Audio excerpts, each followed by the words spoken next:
Imagine a place where opulence and intrigue collide in a swirl of silks, whispers, and rituals. Welcome to the Forbidden City, the heart of imperial China, where the emperor's wives, concubines, and ladies-in-waiting lived out their lives in a delicate dance of beauty, competition, and survival. The concubines, those women who never knew true power, yet lived surrounded by it, were the pawns in a high-stakes game where every smile, every glance, every carefully calculated movement mattered. Life as an imperial concubine in the Forbidden City was nothing like the romanticized notion of being pampered and adored by the emperor. No, it was a life of constant vigilance, subtle manipulation, and an unyielding battle for attention, favor, and ultimately, survival. It was a game where even the smallest gesture could alter a woman's future. Picture this. You've just woken up in a palace more vast than you could ever explore. Your chambers filled with the scent of incense and the sound of rustling silk. You are surrounded by beautiful women who, just like you, are vying for the emperor's attention. Your morning is not about peace or quiet, it's about preparing to be seen. No time for laziness. No time for indulgence. Beauty rituals are survival rituals. In a world where your position can shift on a whim, appearing perfect is not just vanity, it is vital. Each day is an active performance. Beauty rituals, political maneuvering, and social dynamics all collide. From the moment you open your eyes until the moment you close them, you are a character in a living, breathing, ever-changing drama. But instead of applause, your reward is survival, a temporary spot in the emperor's gaze, a fleeting moment in the spotlight. It's a strange, paradoxical existence where your every move is both watched and manipulated, yet true control is never yours to claim. It's not all luxurious silks and golden sashes. For every pearl-studded gown, there's a carefully constructed social battlefield where compliments are laced with poison, where beauty can quickly turn into a weapon, and where a smile may mask the deep dread of social annihilation. The emperor's favor is always within reach, but always slipping away. In this world, surviving a day means you have mastered the delicate art of being seen while simultaneously not standing out too much. Intrigued yet?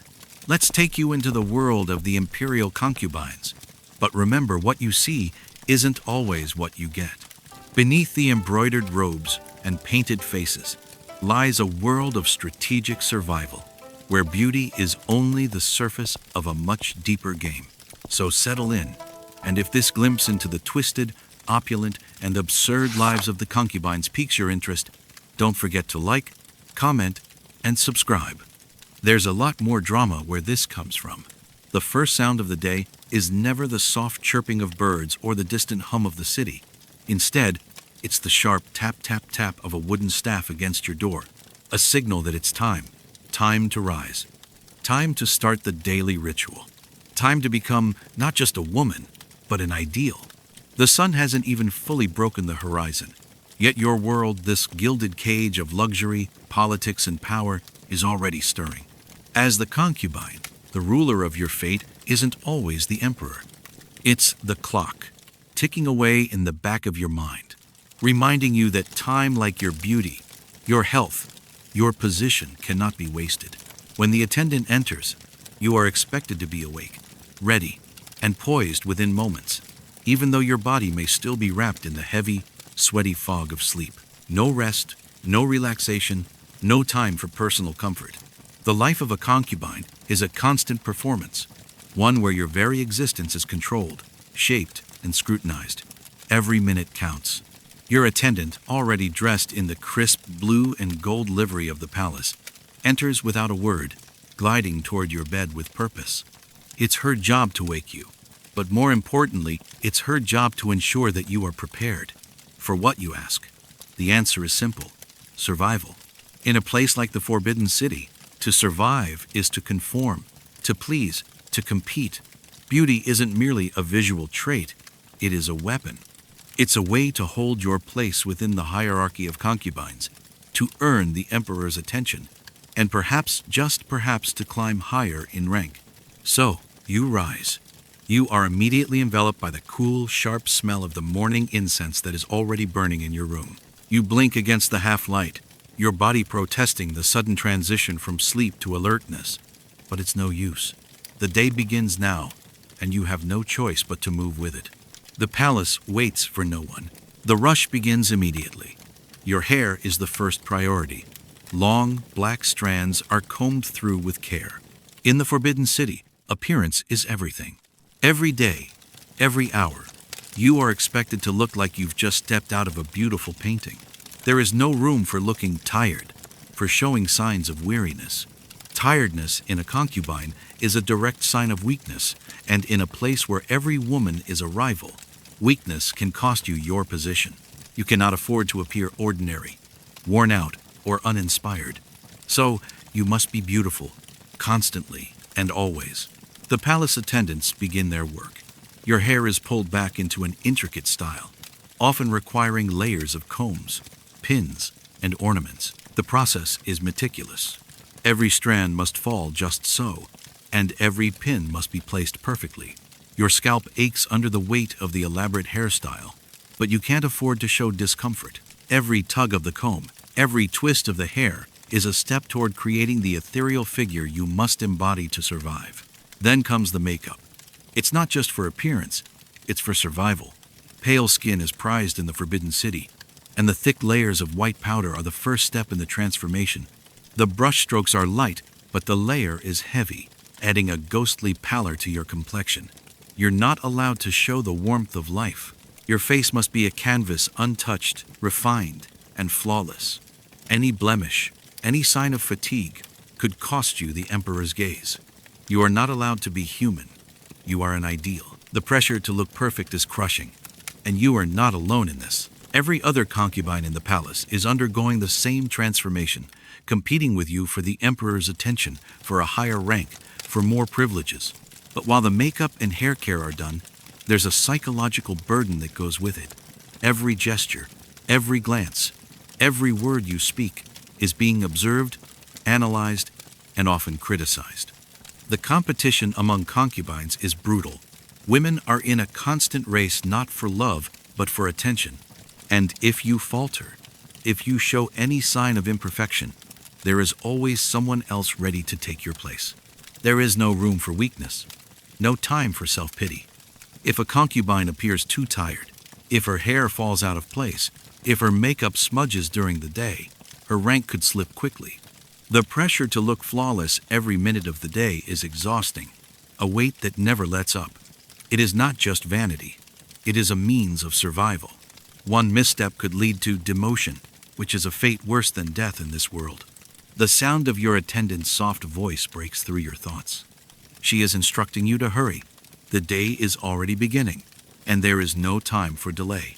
Breakfast is at noon, but in the palace, noon means very little. Time here is measured by duties, by rituals, by the demands of the emperor. A concubine's life is dictated by someone else's clock, and your existence depends on your ability to fit into this relentless, carefully choreographed performance. After the hour-long ordeal of hair, makeup, and dressing, your face has been transformed. You are not yourself anymore. You are the woman that the emperor wishes to see. Calm, composed, delicate, and perfect in every way. Every movement you make is calculated. Every gesture is a performance. You don't just exist in this space. You are expected to perform, to be observed. But then, as you look into the mirror, the reality hits you. The face staring back at you isn't entirely yours anymore. You are beautiful, yes, but at what cost? Your body aches from the corset. Your head throbbed from the tight hairpins, and your stomach churns in hunger because you were too tired to eat last night. But it doesn't matter. You have no choice. The game is on, and you must keep playing, keep performing. As you step out into the corridor, the competition begins anew. Concubines glide past you, their faces perfect, their postures flawless. You nod politely, but your mind is already calculating. Where do you stand? Have you secured a spot in the emperor's favor today? You reach the breakfast table, but this is no simple meal. This is another social arena. Every bite you take is scrutinized, every word you say carefully weighed. Will your rank increase with this meal? Or will your status falter as a rival concubine eats with more elegance more grace, or more cunning. The competition isn't over. It never ends. It's not just about your looks, it's about survival. And your image is all that stands between you and obscurity. Your mind races as you adjust your posture. Prepare your hands and arrange your plate. The day has only just begun, and already you are weary from the constant, unrelenting pressure to perform. But in the Forbidden City, survival means never showing it. The harsh sound of the attendant's wooden staff tapping at your door cuts through the quiet of early morning, breaking into the delicate veil of sleep you've clung to for a few precious hours. It's not yet light outside, but the palace never rests, and neither can you. A soft voice calls your name, but there is no warmth in it, just the urgency of the task ahead. There is no time for luxury, no time for indulgence, no time for rest. The very concept of rest in the Forbidden City is a myth. You are required to be awake, alert, and prepared before the first ray of sun touches the ground outside your window. In these moments, there is no trace of the lavish luxury that surrounds you, no hint of the fine silks and golden ornaments that will soon be arranged on your body. Instead, you are submerged in familiar discomfort. The room is cool, the sheets are damp from the humidity of the palace, and the smell of incense burns your nostrils. It's a place where beauty is demanded, and where personal comfort is a distant thought. The only comfort you are allowed is the knowledge that the sooner you begin, the sooner the day will pass. But the day never ends in the Forbidden City. It's an endless cycle of performance. As you lie there, your body still sluggish from the heavy sleep you were allowed, you can already feel the pressure beginning to build. Your beauty is your only currency. This is not a metaphor, it is the very foundation of your existence here. To survive, to thrive, to gain the emperor's attention, to not fall into irrelevance, it all depends on your appearance. Your body, your face, your movement, your hair, all are instruments of performance, and the work begins immediately. The light in your room is still dim, but already the pressure is mounting. It's as though you've just entered the stage of a play, with every movement, every breath, and every glance being watched and judged by unseen eyes. The performance of your life begins now. Your attendant, a figure as familiar as the shadows on your walls, is already beside you. Without a word, she pulls the curtains open, letting in a dull, muted light. No time for sleep, she silently reminds you. She helps you sit up, and you feel the weight of your corset pull at your rib cage. The air is thick with the smell of oil and incense.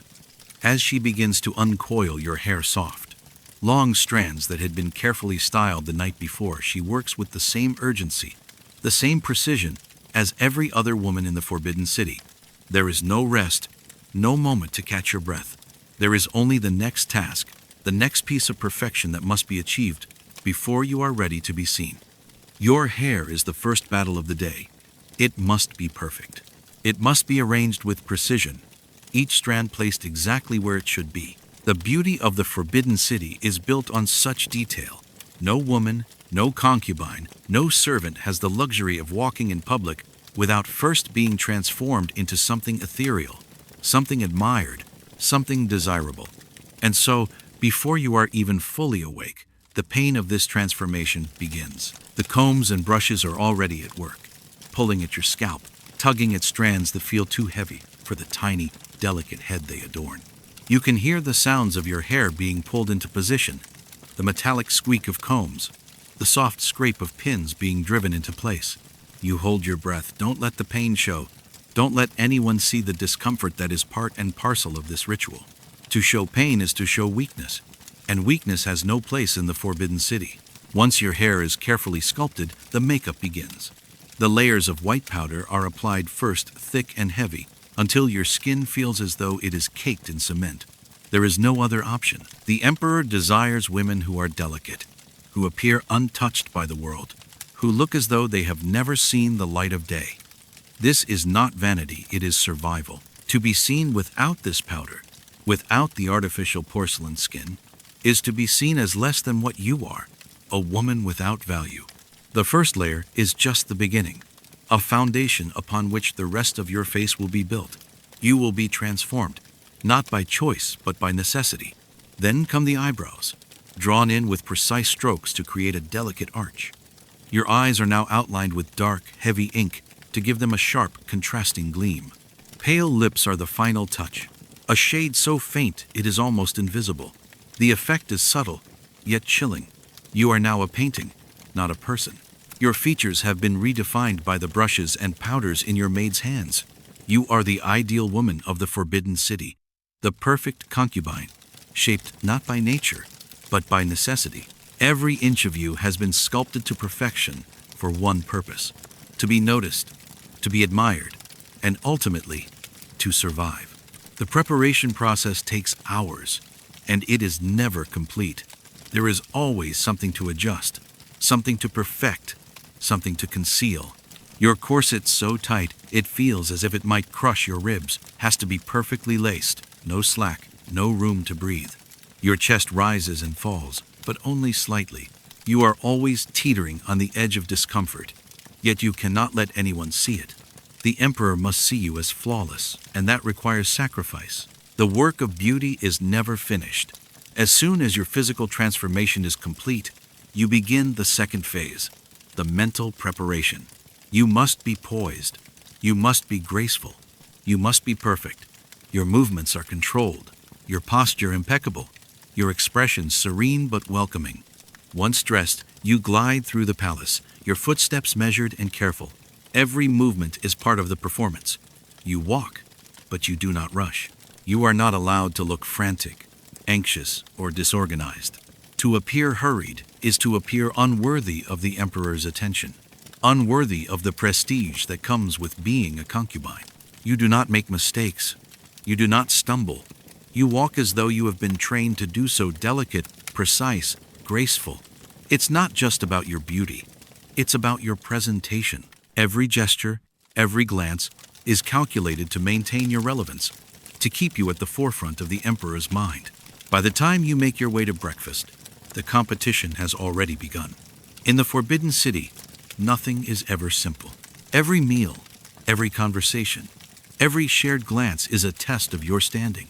You are competing not just with the women around you, but with the idea of yourself that you've created. To fail to be flawless, even for a moment, is to risk demotion.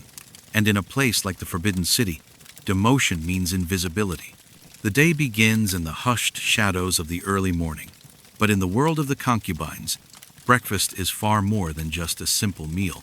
It is a battlefield, one where power is silently contested, where alliances are subtly formed or broken, and where each woman's position is quietly reaffirmed or threatened with every bite of food. It's a daily ritual, a performance that is as much about social maneuvering as it is about sustenance. In the Forbidden City, nothing is ever as simple as it appears, especially not breakfast. As the bell tolls for breakfast, the concubines begin to gather. The spacious, high-ceilinged dining halls are filled with the clinking of porcelain bowls and the soft rustle of silk robes. It's early, and there is an air of quiet calculation in the room. The food has been prepared, carefully measured, and portioned out. But it is not just about filling one's stomach. The quality and quantity of food served at breakfast reveal much about one's rank and status within the palace. High-ranking concubines, those who have earned the emperor's favor or have managed to rise above the competition, are given the finest food: tender meats, rich broths, delicate pastries, and fruits that are fresh and sweet. These are the women who stand at the top of the pyramid, the ones who are seen and admired by those around them. Their food is both a symbol of their position and an assertion of it. Meanwhile, the lower-ranking concubines, those who still struggle to gain the emperor's attention, or who have failed to maintain their prominence, are given more humble fare: thin porridge, stale bread, and bowls of vegetables. The difference is obvious, but it is never spoken aloud. It does not need to be. In this world, power is expressed in the subtleties. The unspoken hierarchy is reinforced with every meal, with every glance at the food in front of you. To be seen eating a modest meal, to have your food taken away in the presence of others, is a silent marker of failure. But even within the bounds of these silent boundaries, there is a strict set of rules about how one behaves at the breakfast table. All the food in the world means nothing if you do not eat it with the proper feminine restraint. A concubine who eats too eagerly, too loudly, too messily, asterisk, asterisk. No matter her rank, asterisk, asterisk risks being seen as vulgar. The key, as with all things in the Forbidden City, is to appear elegant at all times, even in something as mundane as eating. You must lift your spoon or chopsticks with precision, making sure that every motion appears practiced and graceful. Your posture must be perfect, straight-backed, poised, and delicate. And while you eat, you must speak sparingly, only engaging in conversation if it serves to advance your status or bolster your reputation. It is in the quiet moments of gossip and complimenting where the true power dynamics come into play. Conversation at breakfast is never truly casual. It is always a careful game of words, a series of tactical moves that determine who will be remembered, who will be heard, and who will be quietly erased. The compliments exchanged around the table are laced with double meanings. Each kind word, each subtle nod of approval or gentle criticism, is a move in the ongoing struggle for dominance. Imagine, for a moment, a scene. Two concubines exchange polite pleasantries over their bowls of soup. One compliments the other on her recent appearance before the emperor, praising her new hairstyle, the delicate curl of her hairpins. But the tone is everything. The words are sweet, but there is a sharp edge beneath them, a suggestion of envy, a hint that perhaps the compliment is more a reminder of rivalry than an offer of friendship. The other concubine smiles gracefully, but in her smile, you see the flicker of calculated response. She, too, has mastered the art of conversation in the Forbidden City. She replies with a compliment of her own, perhaps a comment about how radiant the first concubine looks today, though her tone is carefully neutral. This exchange, though polite, is laden with tension. The true meaning of the words is not the words themselves, but the subtext. Was the compliment sincere? Or was it a veiled critique? Was it an attempt to undermine? The social battle is waged in the space between the words. It is a silent combat, where your ability to flatter without overreaching, to compliment without giving too much away, determines your place in the pecking order. Flattery is a tool of power in the Forbidden City, but it is also a dangerous one. To use it too much is to expose your desperation, but to withhold it is to risk being seen as cold, unapproachable, or distant. The tension builds further as the emperor's favorite, whoever is most favored at the time, sits at the head of the table, a silent figure in the midst of this whispered battle. Her position is obvious. She is the one who is showered with the best food, who receives the most attention from the emperor, who is sought after by the other concubines. But even this position is precarious.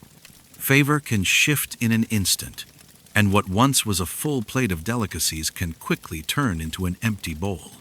Yet, it's not just the food or the rank that determines your success at the breakfast table, it's how you manage to maintain your subtle power. A concubine might gain a temporary advantage by being chosen to serve the emperor tea or by being asked to sing a few notes of a well-known song. These small gestures, seemingly inconsequential, are power plays in their own right. The more a concubine is seen, not too much, but just enough, the more her rank is solidified. She must be seen, but not so much that she appears thirsty for attention. She must remain mysterious, poised, and aloof, even as she participates in the social dance around her. But not all interactions are so diplomatic. The ever-present specter of rivalry looms over every exchange. Even a simple conversation about the weather can be an opportunity for covert one-upmanship. The concubines watch each other constantly, their eyes searching for weaknesses, for moments of vulnerability. One wrong move could ruin everything. The entire system in the Forbidden City is built on this precarious balance of power. Always perform, always please, always pretend that nothing affects you. And then there's the food itself. Food is a status symbol, more important than mere sustenance. The higher your rank, the more carefully prepared your meal. The lower your rank, the more likely you are to receive scraps, the leftovers that no one else wants. The silent competition for food can be as fierce as the battle for the emperor's affection.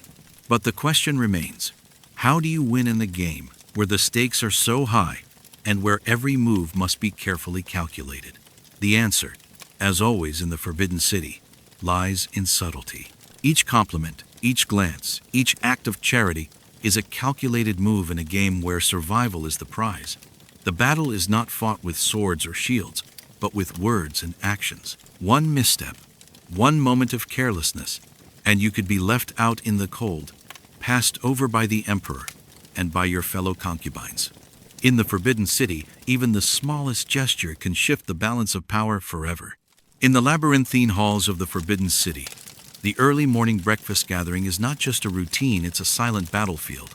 As the concubines gather around the long, low table, they do so not as mere women seeking a meal, but as strategic players in a high-stakes game of political intrigue.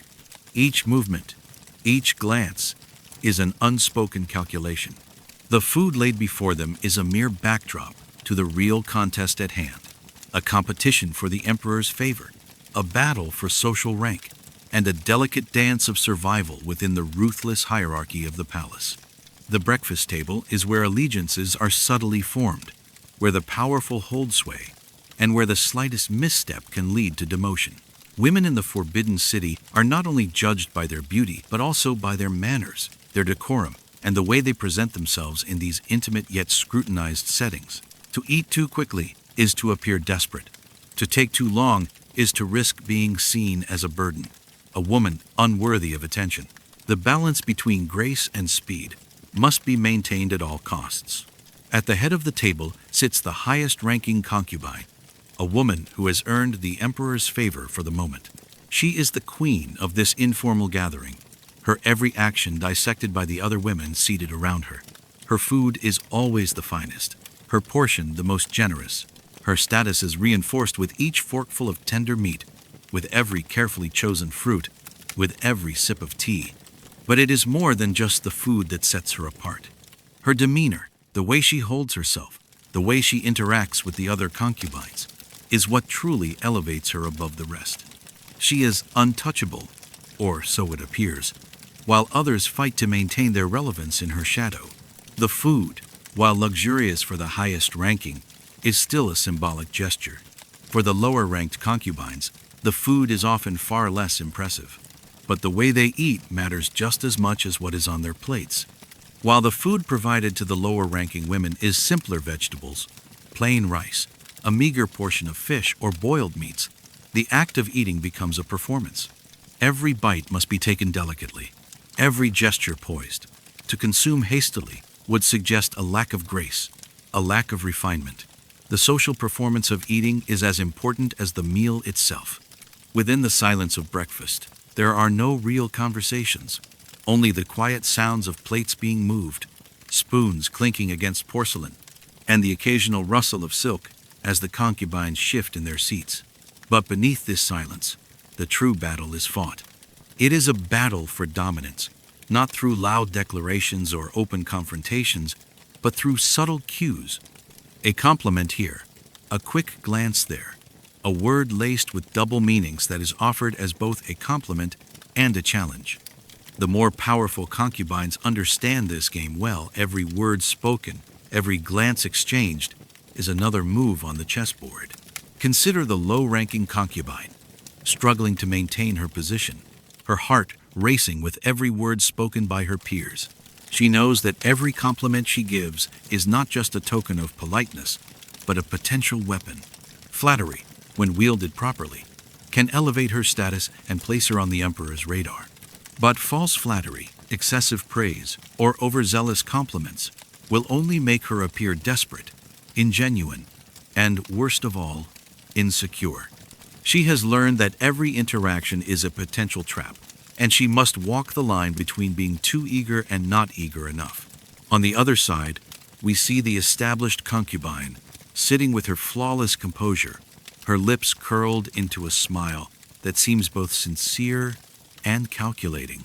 She listens as another concubine praises her beauty, and with a simple gesture, she subtly deflects the flattery with a comment about how the other woman's dress is positively dazzling, never missing a beat. The skill is in the art of the compliment, how one can accept flattery with grace, yet turn it back into a compliment to others. This, too, is part of the silent battle. It's not just about receiving praise, it's about how you redirect that praise to further your own interests. And then there is the dangerous concubine, the one who knows the game all too well. She observes the other women with a cool, calculating gaze, watching for any sign of weakness, any shift in position. Perhaps she catches a glance from the emperor, and her mind immediately begins to analyze the situation. This is the moment of opportunity. She knows that timing is everything. She watches carefully for those moments of vulnerability in the conversation, perhaps when a woman has spoken too much or too little, or has become overly excited about a trivial compliment. It's in these moments that she strikes subtly. A sharp observation, a comment that deflects attention from the vulnerable woman's remarks. A small but pointed criticism that seems innocent but is designed to diminish her in the emperor's eyes. The sharp edge of passive aggression. No one speaks openly of rivalry. It is unspoken, tucked behind carefully curated smiles and practiced words. But beneath the surface, it's a constant undercurrent that defines the life of a concubine. Every glance exchanged is a calculation, every compliment a weapon, and every word spoken a potential defense or attack. In this delicate web of politics and power, it's not always the loudest or most obvious moves that matter. The true game is played in subtlety, in silences, in moments of tactful restraint. The concubines know that to make any misstep is to risk everything. And in the Forbidden City, nothing is taken lightly.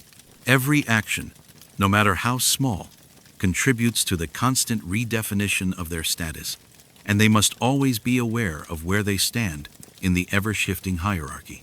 In the labyrinthine corridors of the Forbidden City, visibility is everything, but it is visibility on the razor's edge. To be seen is essential. To be too conspicuous is perilous.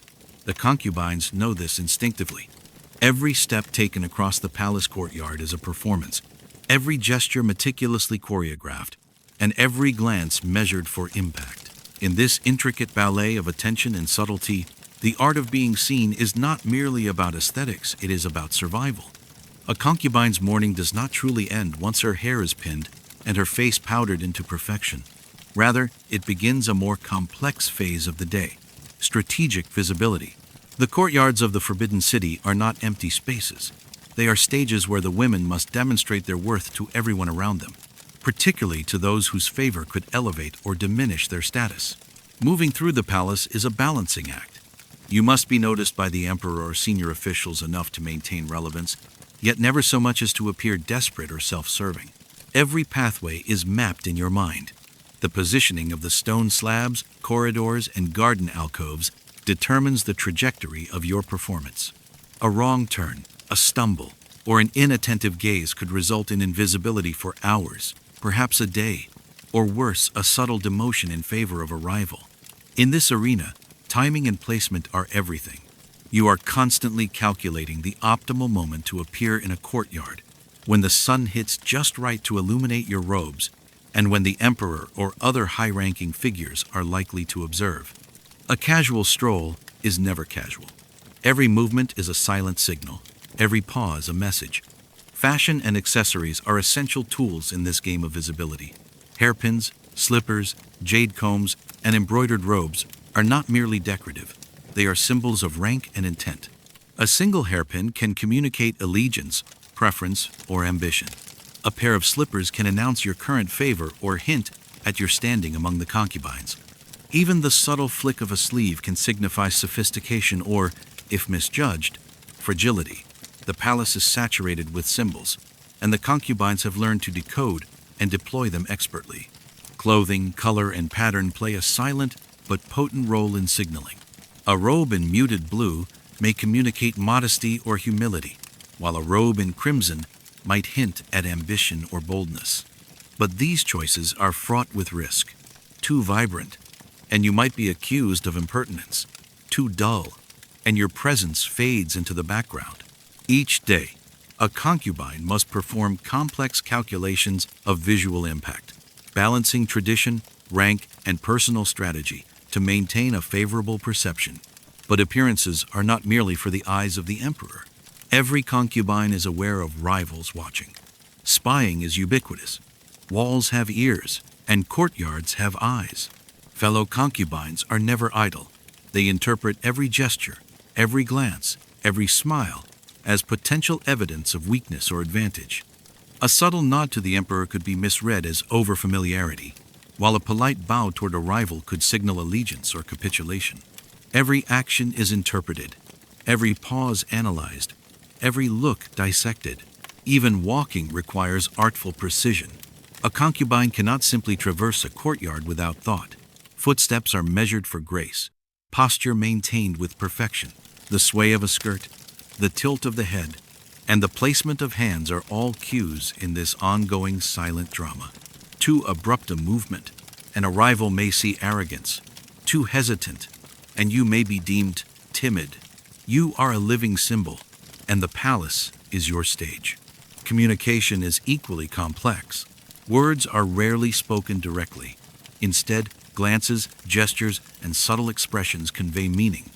A brief eye contact with a senior concubine might indicate submission or strategy, while a fleeting smile could be interpreted as confidence or provocation. In this palace, nonverbal signals are currency. The ability to transmit a calculated message without speaking is considered essential. Every concubine must master this language of glances, tilts, and controlled expressions to navigate the social web successfully. The art of being seen also involves strategic retreat. A concubine who overexposes herself risks attracting negative attention or envy. Therefore, invisibility is sometimes a deliberate choice. Moving silently, choosing corridors less traveled, and waiting for the right moment to emerge can maintain mystique and intrigue, enhancing a concubine's reputation as both desirable and cautious. Presence must be balanced with discretion, a paradox that defines survival in the palace. Even the smallest details are crucial. The way a concubine holds her fan while walking, the angle of her headpiece, and the rhythm of her steps all carry unspoken messages. These elements are deliberate and rehearsed, often guided by older concubines who have mastered the subtle arts of courtly presence. Younger women learn quickly, absorbing lessons on poise, visibility, and the silent negotiation of attention. In this environment, mastery of self-presentation is as critical as intellect or charm. Moreover, concubines must navigate a landscape of manipulation and observation. Courtiers, eunuchs, and servants are also part of the palace's network of surveillance.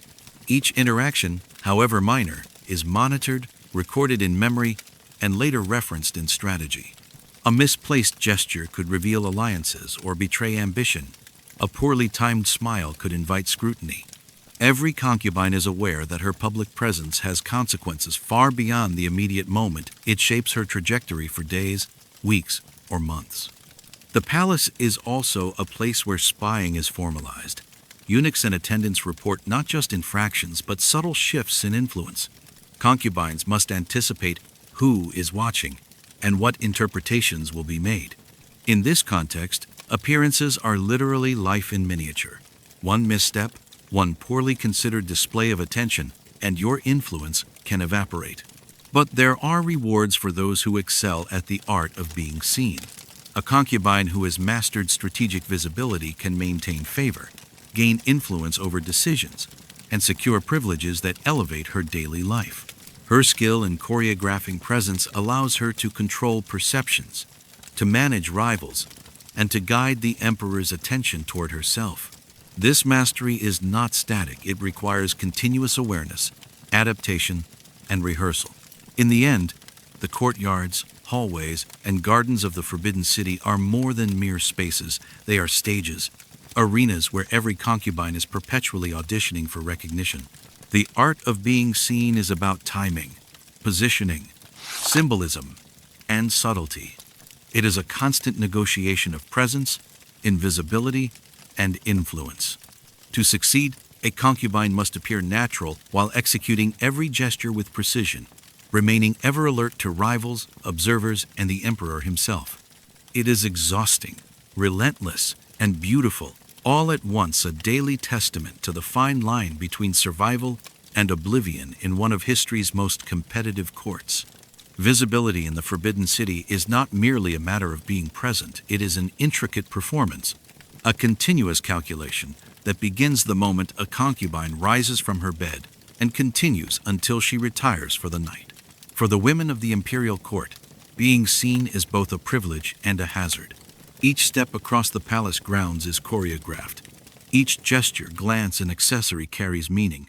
In a world where appearances are as critical as competence, every detail contributes to your survival, your ranking, and, ultimately, your influence over the emperor and the court itself. Take, for instance, the careful use of hairpins and ornaments. At first glance, these might appear to be decorative, mere symbols of wealth or taste, but in reality, they are strategic tools. A jade hairpin might signal a favored concubine, while the subtle display of a phoenix ornament could suggest ambition, refinement, or even allegiance to a particular faction within the court. The concubines are acutely aware of this language of adornment. Each ornament must be chosen not only for beauty but for the message it conveys. Display too little, and one risks invisibility. Display too much, and one becomes a target for envy or suspicion. Similarly, the slippers worn during daily walks through the courtyards are carefully selected. Soft, delicate soles indicate refinement and elegance, signaling that the wearer is of high status and trained in the art of controlled movement. In contrast, more practical footwear, while comfortable, could be interpreted as a concession to utility over beauty, a subtle hint that a concubine may not be fully invested in the performance of femininity as expected. Walking is not just about moving from one location to another. It is a silent conversation, a demonstration of poise, balance, and the ability to command attention without seeming to try. The courtyard itself functions as a stage, and the concubines as performers. Their pathways are calculated to maximize visibility while minimizing risk. Crossing at the right moment ensures that the emperor or influential attendants notice them, while appearing too early or too late may leave them unnoticed or, worse, under scrutiny for encroaching on another's perceived space. The interplay of timing and presence becomes a choreography of survival. Every movement is rehearsed mentally, and years of experience allow seasoned concubines to navigate these spaces with the precision of dancers in a carefully arranged ballet. But the palace is not empty. Spies, attendants, and rival concubines all observe one another. A single misstep, an accidental glance, a frown misinterpreted, a hesitation in posture can be recorded in memory, reported, or leveraged to manipulate the emperor's perception. Every interaction is a negotiation. Even a casual encounter in the corridor is analyzed for intent, decoded for hidden meaning. The concubines have to anticipate how their behavior will be interpreted, both immediately and later, and must adjust every movement accordingly. Fashion, of course, amplifies this game of visibility. A concubine's robes are not merely clothing, they are extensions of her persona and rank. The choice of color, embroidery, and fabric quality communicates subtle messages. Crimson and gold may suggest ambition or direct favor, while softer tones like pale blue or green imply modesty and restraint. Yet even modesty is strategic. Appearing too humble might cause the emperor to overlook a concubine, while appearing too flamboyant could spark jealousy among peers. Each choice in attire is a calculated move, blending beauty with tactical intent.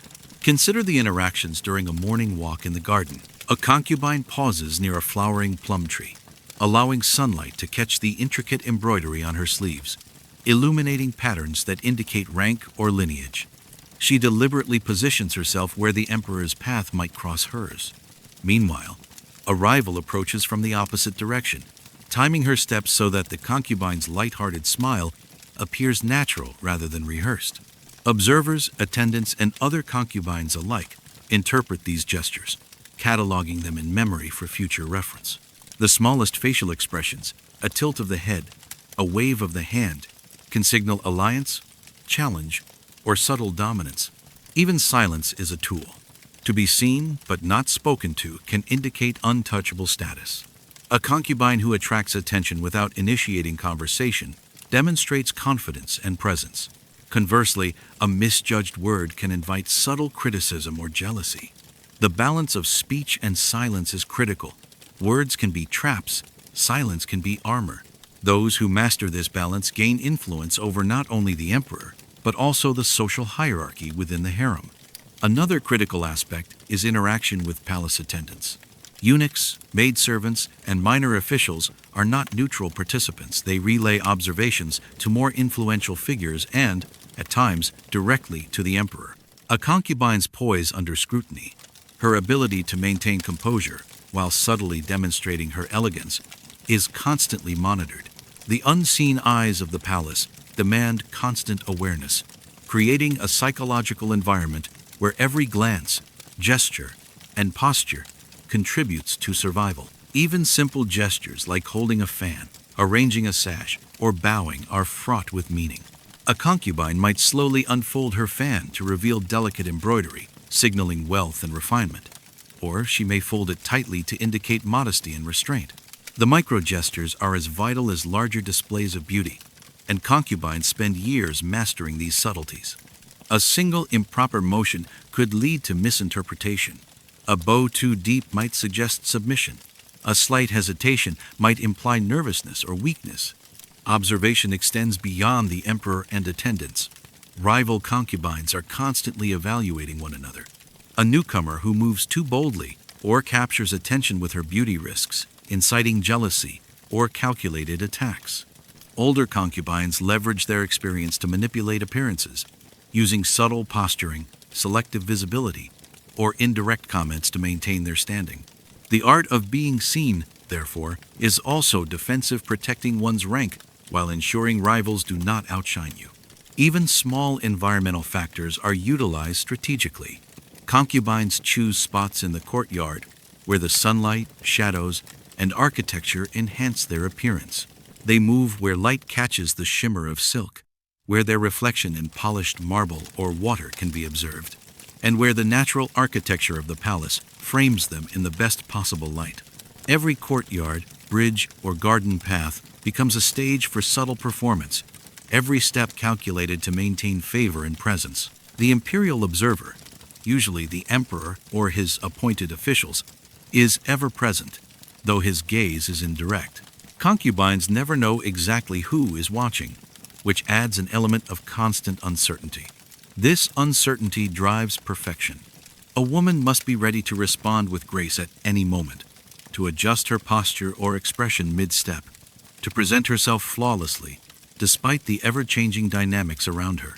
In sum, the art of being seen is a meticulous, multifaceted discipline. It encompasses clothing, accessories, gestures, posture, timing, and interaction with every person in the palace. It requires the ability to anticipate observation, interpret the intentions of others, and project controlled elegance. Mastery of this art ensures survival, influence, and potential elevation within the harem, while failure leads to invisibility, demotion, or the slow erosion of social capital. Within the gilded walls of the Forbidden City, flattery is not merely a courtesy, it is a tool, a weapon, and a form of currency. For concubines, the ability to praise, to compliment, and to charm without revealing desperation or weakness is central to survival. The emperor's favor, while outwardly casual and capricious, is carefully managed and leveraged by those who understand the subtleties of courtly influence. Sincerity is often irrelevant. What matters is the art of delivering words and gestures with precision, timing, and intention, making each act of flattery both a performance and a calculated maneuver. Every concubine knows that a single sentence uttered in the wrong tone can shift perception. Flattery is survival, not friendship, and the line between admiration and manipulation is razor thin. For instance, a compliment directed at the emperor about his decisiveness in state affairs must be phrased with careful deference, appearing spontaneous but subtly reinforcing his power and wisdom. Overly effusive praise risks seeming insincere, while measured acknowledgement conveys respect, intelligence, and awareness of hierarchy. Every compliment is a strategic act, designed to maintain favor and avoid misinterpretation. Flattery extends beyond the emperor. Rival concubines, attendants, and officials are all subject to observation and influence. Compliments to a peer can manipulate perceptions, creating alliances or sowing doubt. A well-placed remark praising another concubine's embroidery could simultaneously flatter her skill and subtly highlight the speaker's superior taste in choice of thread or style. These strategic compliments are multi-layered. Each phrase serves multiple functions, reinforcing status, testing loyalty, and displaying refined judgment. Even body language and nonverbal cues are part of this intricate ballet of power. A slight nod, a gentle bow, or the way one tilts her fan can convey more than words ever could. The concubines are acutely aware that their gestures are scrutinized, analyzed, and remembered. A subtle glance toward a rival while complimenting her demonstrates both acknowledgement and understated challenge. The palace is a place where silence and movement speak as loudly as words, and the most skilled concubines have mastered both. Older, experienced concubines play a critical role in this system, serving as mentors and guides. They have spent decades navigating the complex web of courtly intrigue, understanding the nuances of favor, jealousy, and hierarchy. They pass down knowledge about which phrases to use in the presence of the emperor, how to observe rival concubines for weaknesses, and when to feign humility. Young concubines are instructed in the delicate art of timing a compliment, learning which words to use and when, and how to observe the subtle cues of others' reactions. This training is informal but rigorous, conducted through example, observation, and repeated practice in real courtly situations. Flattery is also poetic, often woven into carefully crafted language. A compliment might be phrased as a metaphor, a comparison to the beauty of nature, or a reference to classical literature. This is not simply artistry, it is a signal of intelligence, education, and refinement.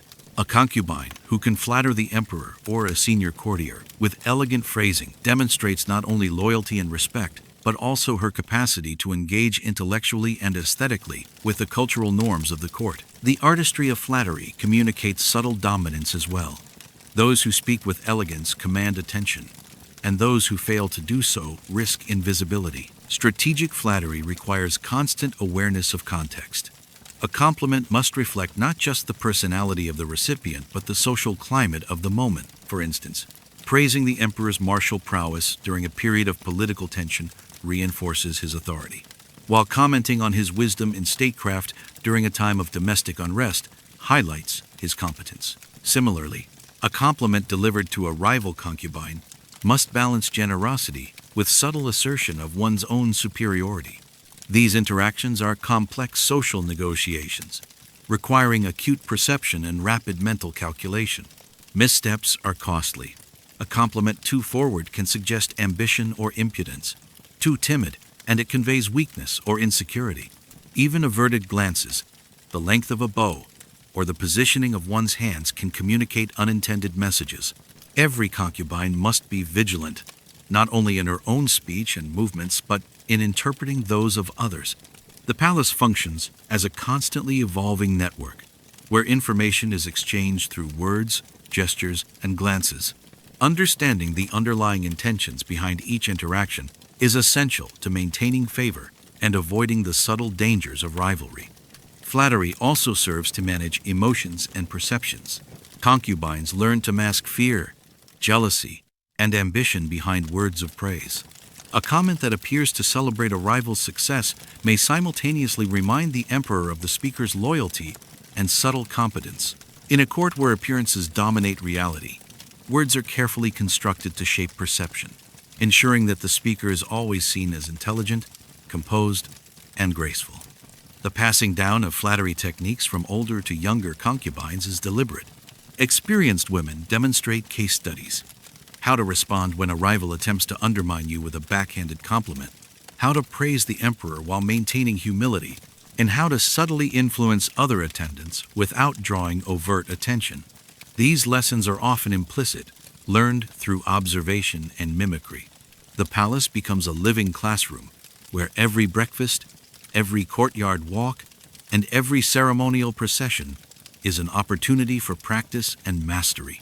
Mastery of flattery is essential not just for maintaining rank, but for advancing it. Concubines who excel in this art can subtly diminish rivals, redirect the emperor's favor, and establish their own networks of influence. Strategic compliments are weapons of influence, designed to reinforce hierarchies, create alliances, and ensure that the concubine remains relevant in a constantly shifting social landscape. Those who fail to master the delicate interplay of praise, humility, and observation risk obscurity, Yet the practice of flattery is emotionally exhausting. It requires constant vigilance, patience, and discipline. Concubines must monitor not only their own expressions and speech, but also the nuanced reactions of every person in proximity. A fleeting look or a subtle smile can signify opportunity or danger. Reading these cues accurately is crucial to navigating the palace hierarchy. Flattery becomes not merely a survival tactic, but a full-time occupation, a continuous negotiation of social perception. Beyond mere survival, flattery serves a larger cultural function within the palace. It reinforces the rituals of courtly behavior, the hierarchy of concubines, and the emperor's authority. By participating in this network of praise and subtle manipulation, each woman confirms her role within the larger political and social order. In this sense, flattery is both art and obligation, a daily performance that shapes the very fabric of palace life. Even small gestures, a compliment whispered at the right moment, a nod acknowledging a rival's skill, a carefully crafted expression of humility, can have long-term effects on a concubine's status. These microstrategies, when executed with skill, demonstrate an understanding of palace politics, an awareness of social dynamics, and an ability to navigate complexity with grace. Over time, these repeated interactions build a concubine's reputation, creating a cumulative influence that extends beyond the immediate moment. In summary, flattery in the Forbidden City is far more than mere politeness. It is a system of survival, influence, and power. Concubines use words, gestures, and subtle expressions to navigate a world of rivals, observers, and ever-present scrutiny. Strategic compliments, careful observation, and learned artistry allow concubines not only to maintain their position, but also to advance it. The guidance of older concubines ensures that these skills are passed down, perpetuating a culture where flattery is both weapon and shield, and mastery of subtlety is essential to enduring the rigorous and often perilous life within the imperial harem. The Forbidden City is a palace of whispers, glances, and carefully curated gestures. Flattery, in this environment, is the invisible thread that binds the social tapestry together. It is simultaneously a weapon and shield, a way to signal loyalty, demonstrate intelligence, and manipulate rivals, all without ever appearing overt. A concubine's survival depends on her ability to weave these delicate threads with precision. A compliment, misdirected or poorly timed, can unravel months of careful reputation building, while a well-executed praise can secure temporary favor, or even elevate her status subtly within the palace hierarchy. Consider, for instance, the morning meal after a ceremonial procession. A senior concubine, highly favored by the emperor, sits at the head of the table. The younger concubines, gathered nearby, must navigate the social web silently. A casual remark about the embroidery on the senior concubine's gown can be interpreted in multiple ways, as respect, envy, or subtle critique. To an observer with experience, the tone, pitch, and timing of the words all convey hidden meaning. This is the essence of passive power. A compliment delivered with careful calibration can suggest loyalty while simultaneously planting seeds of doubt in a rival's mind. Every concubine is acutely aware of the emotional economy in play. Flattery is currency. It must be spent wisely. Too much flattery can appear desperate. Too little can seem aloof. The challenge is to maintain balance, giving enough praise to demonstrate engagement and respect without signaling weakness or dependence. For example, a concubine may compliment the emperor's wisdom while discussing state affairs, but she must phrase it so that it highlights his intelligence without exposing her own ambition. Every compliment is multi-layered, designed to achieve more than one purpose: to please, to protect, and to advance. The art of flattery extends beyond words to gestures and body language. A tilt of the head, the positioning of the hands, the manner of lowering one's eyes, all are carefully studied signals. A concubine might bow slightly longer than necessary, a subtle cue that she acknowledges the emperor's superiority, while hinting at her own grace and poise. Likewise, the way she folds her hands while accepting a gift or responds to a casual comment is analyzed by those around her, often with consequences that extend far beyond the immediate interaction. There are also high-stakes competitions of observation.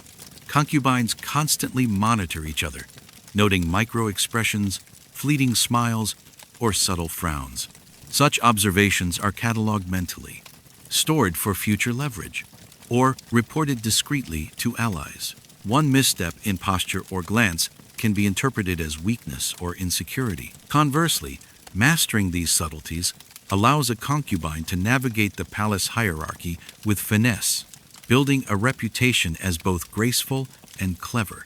The role of older concubines is crucial in this ecosystem. They are the mentors of subtlety, the keepers of accumulated wisdom regarding palace etiquette, the language of flattery, and the social strategies necessary for survival.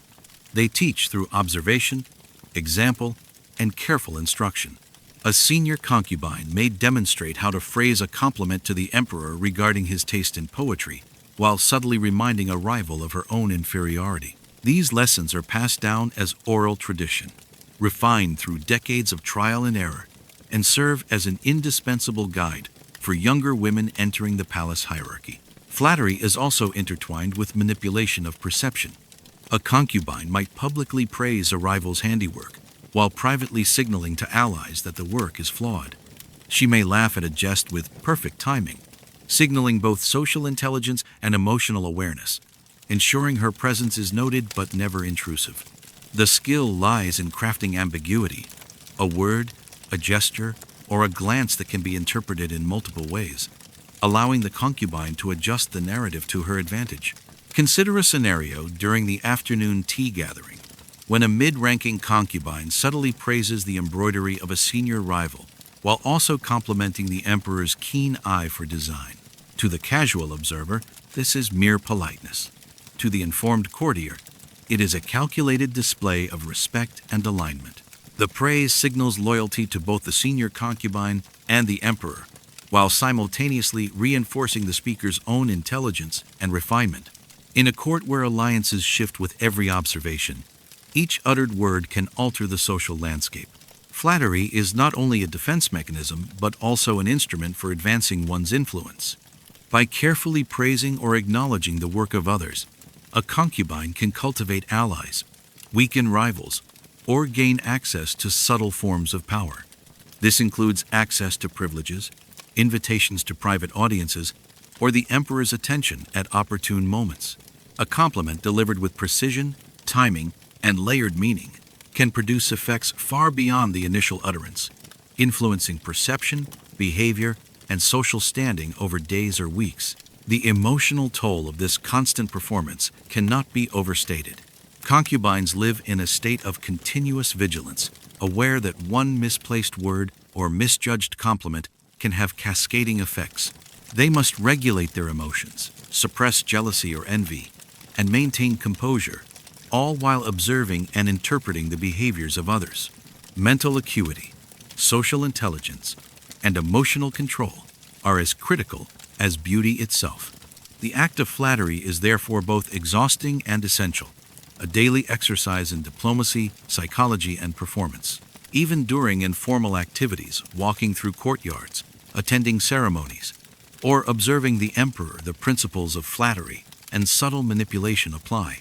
A casual nod to a rival, a measured smile to an attendant, or a graceful adjustment of one's hair can signal status, favor, or intent. These acts are layered with meaning, and concubines must anticipate how each will be interpreted. Over time, this results in a highly refined skill set, where every word, gesture, and expression becomes a tool for survival. Ultimately, the culture of flattery in the Forbidden City is a system of social engineering. It teaches concubines how to communicate influence and power without overt displays of aggression. It ensures that the palace hierarchy is constantly reinforced through subtle, often invisible acts. For those who master this art, the rewards are immense. Status, favor, privileges, and the ability to shape perception.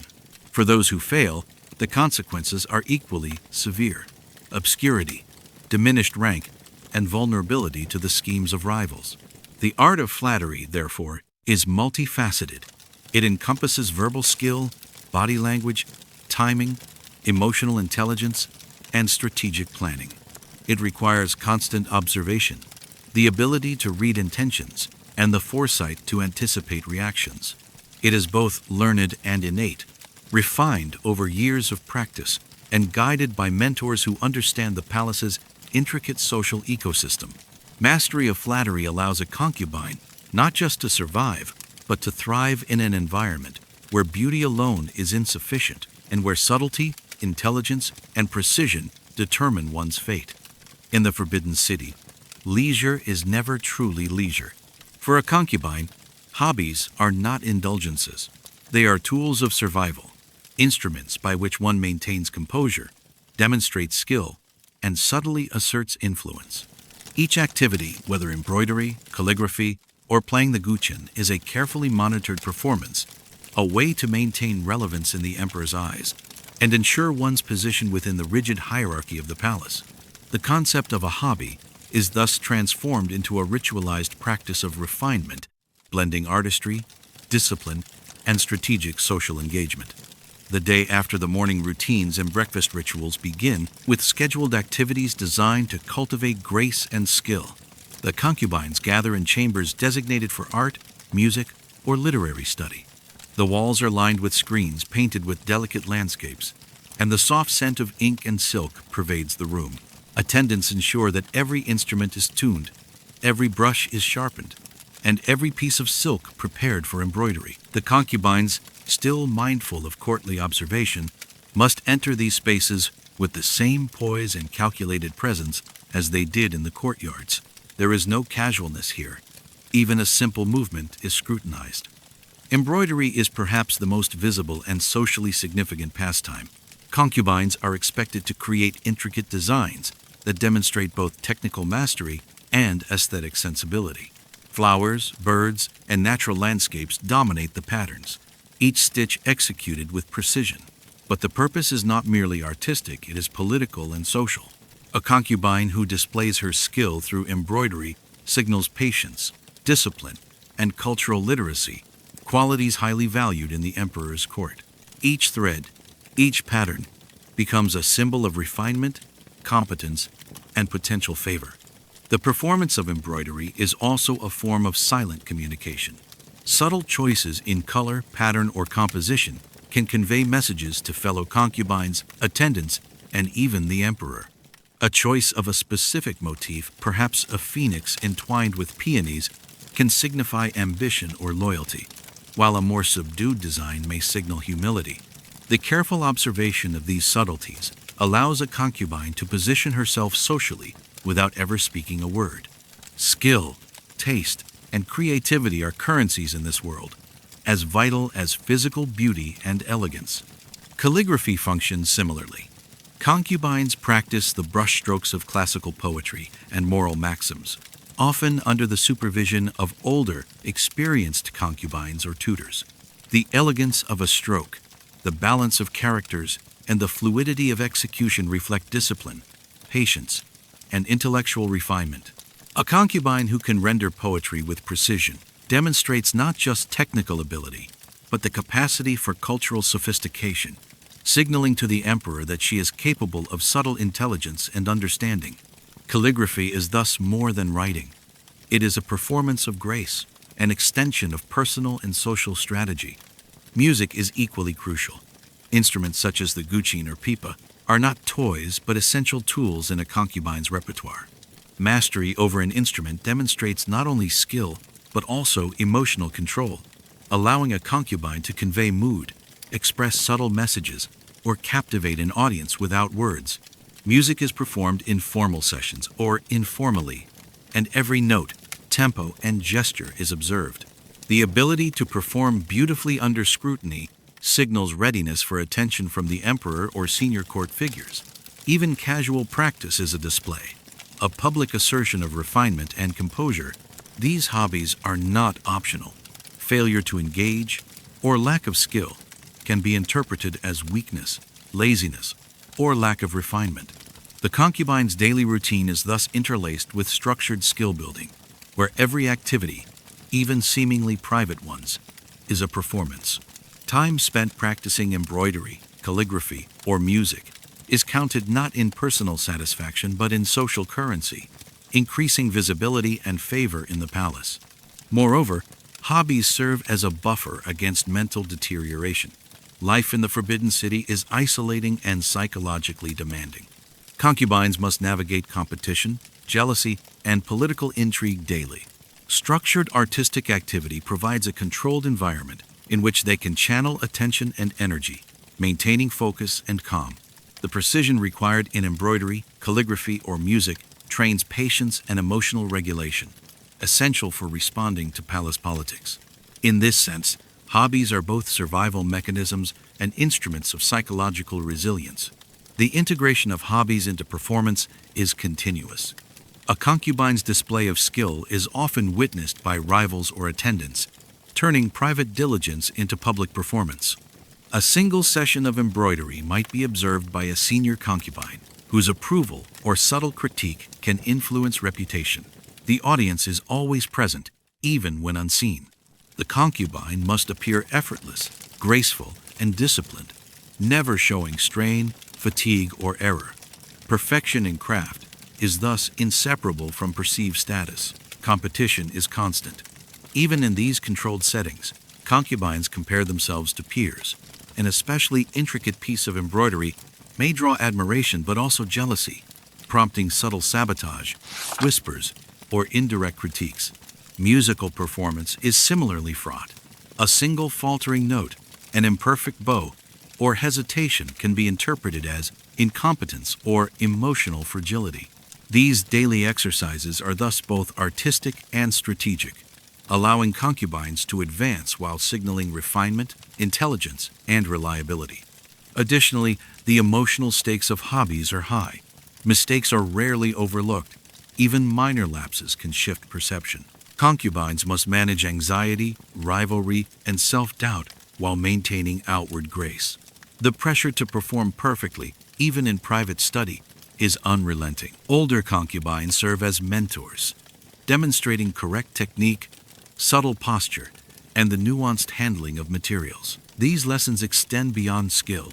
They teach observation, patience, and the subtle reading of social cues that are critical in all palace interactions. The cumulative effect of these structured, high-pressure activities is to maintain a constant state of readiness. A concubine must always be prepared for inspection, for a sudden summons, or for the emperor's gaze. The discipline cultivated through daily hobbies ensures that composure is second nature, grace is automatic, and skill is seamlessly integrated into social strategy. These activities prevent mental atrophy in a world where boredom, idleness, or miscalculated behavior can be fatal to reputation. Even recreation is tactical. The selection of which song to play, which poem to write, or which scene to embroider is influenced by current political dynamics. Certain motifs or musical pieces can signal alignment with influential factions, demonstrate understanding of cultural values, or subtly convey loyalty to the emperor. Hobbies are thus not just personal endeavors, they are performative tools embedded in the ongoing social negotiation of influence and visibility. Ultimately, the concubine's mastery of hobbies is inseparable from her survival strategy. Embroidery, calligraphy, and music are dual-purpose instruments. They serve artistic refinement while acting as indicators of poise, discipline, and competence. Every stitch, stroke, and note communicates more than technical skill. It conveys composure, intelligence, and readiness to navigate the palace's complex social landscape.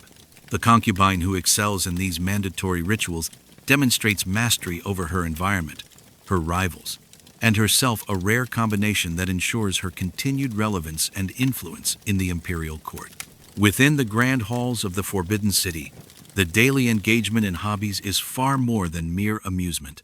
It is a structured necessity, a daily training ground for discipline, social strategy, and survival. Each activity, whether it be embroidery, calligraphy, or music, is interwoven with layers of political significance, peer comparison, and courtly performance. These pastimes serve not only to cultivate skill and grace, but also to ensure that a concubine maintains her mental acuity, composure, and relevance in an environment where invisibility can be as dangerous as open hostility. The morning typically begins with attendants arranging materials for the day's lessons. Silk threads are sorted, brushes carefully aligned, and musical instruments tuned. Even this preparation is a performance. A concubine must move gracefully and efficiently, ensuring that her presence demonstrates readiness, composure, and skill. Observers, including senior concubines and palace attendants, note not only the results of her work, but the way she engages in preparation. A deliberate movement of a brush or a poised lift of a spool of thread signals competence, elegance, and attentiveness. Embroidery, the quintessential pastime, is more than aesthetic pleasure. Each stitch reflects discipline, patience, and intelligence. Patterns are chosen carefully. Peonies might signal nobility and virtue, cranes longevity and elegance, phoenixes ambition and renewal. Selecting motifs is a subtle strategy. A well-chosen design can communicate loyalty to the emperor, alignment with certain factions within the palace, or even hint at personal aspirations without speaking aloud. The act of embroidering is performative, combining skill, focus, and social signaling. Those who demonstrate precision and aesthetic sensibility accrue subtle prestige, while those who falter even slightly risk appearing inept or careless. Calligraphy serves a similar dual purpose. Each brushstroke must be deliberate and controlled, reflecting both technical ability and refined character. Writing classical poetry or moral aphorisms is a method of social demonstration. The concubine displays her education, patience, and cultural literacy. Errors, even minor ones, can be noted and later leveraged by rivals to undermine credibility. Success, on the other hand, signals mastery of both craft and courtly decorum, earning favor indirectly through the impression of competence and refinement. Music is perhaps the most socially immediate of these hobbies. Instruments like the guqin, pipa, or bamboo flute are not merely for private enjoyment, they are tools for demonstration, performance, and influence. A concubine's skill is evaluated on technical accuracy, expressiveness, and poise. Each note and tempo is a performance. It demonstrates emotional control, aesthetic sensitivity, and the ability to command attention subtly. Practicing in front of peers is common.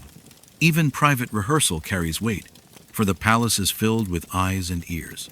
Missteps in music, even accidental, are opportunities for rivals to critique or gossip, while flawless execution enhances reputation and consolidates standing within the hierarchy. Hobbies are also mechanisms of mental fortitude. Life within the palace is isolating, psychologically demanding, and fraught with constant competition. Structured activities requiring precision, patience, and endurance help concubines maintain cognitive and emotional stability. In embroidery, repetitive motion trains concentration. In calligraphy, deliberate brushstrokes cultivate mindfulness. In music, controlling rhythm and melody fosters self-discipline. These pursuits are not optional.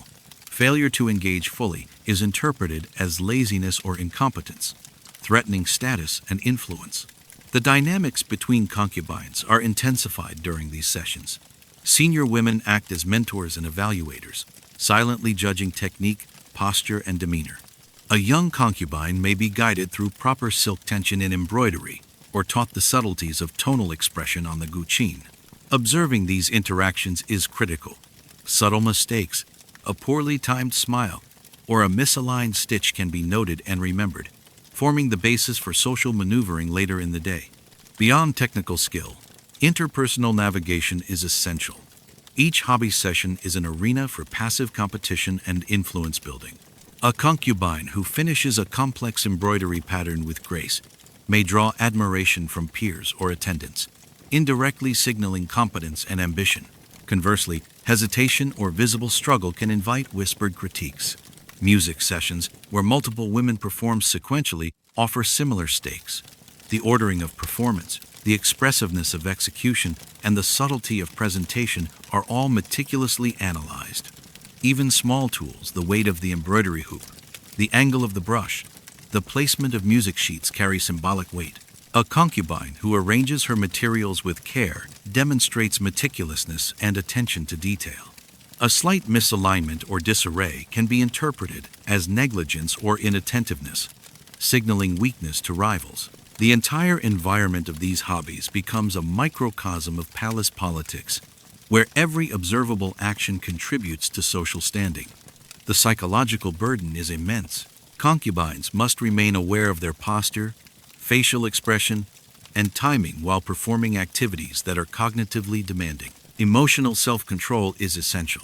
Frustration, fatigue, or visible anxiety can be interpreted as unworthiness. Older concubines mentor younger women not only in technical skill but also in emotional resilience, teaching them how to perform flawlessly under scrutiny, maintain composure, and use subtlety to their advantage. Hobbies are also employed strategically to gain favor or manipulate rivals. A concubine might choose to display a rare skill in embroidery or music during a session where influential figures or senior concubines are present. The timing, choice of subject, and precision of execution all communicate status, intelligence, and cultural sophistication. A carefully crafted work of art can enhance reputation, attract attention, or subtly remind rivals of the concubine's capability and refinement. The cumulative effect of these practices is a daily reinforcement of social hierarchy. Those who excel in mandatory hobbies not only demonstrate refinement, but also assert control over perception. Every stitch, brushstroke, and note contributes to a concubine's legacy within the palace, shaping how she is remembered and how her rivals perceive her influence. The skills learned are not merely practical. They are performative, social, and strategic, merging artistry with survival. Even recreational moments such as arranging flowers, painting, or practicing poetry are infused with political significance. Each movement, each selection of color or composition, communicates subtle messages to observers. Choices are deliberate, reflecting alliances, deference, or ambition. The concubines internalize that art and performance are inseparable in this environment. Skill is power, and even seemingly trivial pastimes are weapons of influence. In essence, the mandatory hobbies and rituals of the Forbidden City are more than artistic pursuits. They are mechanisms of psychological conditioning, social navigation, and political survival. Mastery over these activities allows concubines to demonstrate competence, build alliances, subtly manipulate rivals, and maintain composure under constant observation. Without these skills, even the most beautiful concubine risks fading into irrelevance, overlooked by both the emperor and her peers. The artistry cultivated through embroidery, calligraphy, and music is therefore inseparable from strategy. The concubine who controls her craft controls perception, influence, and opportunity.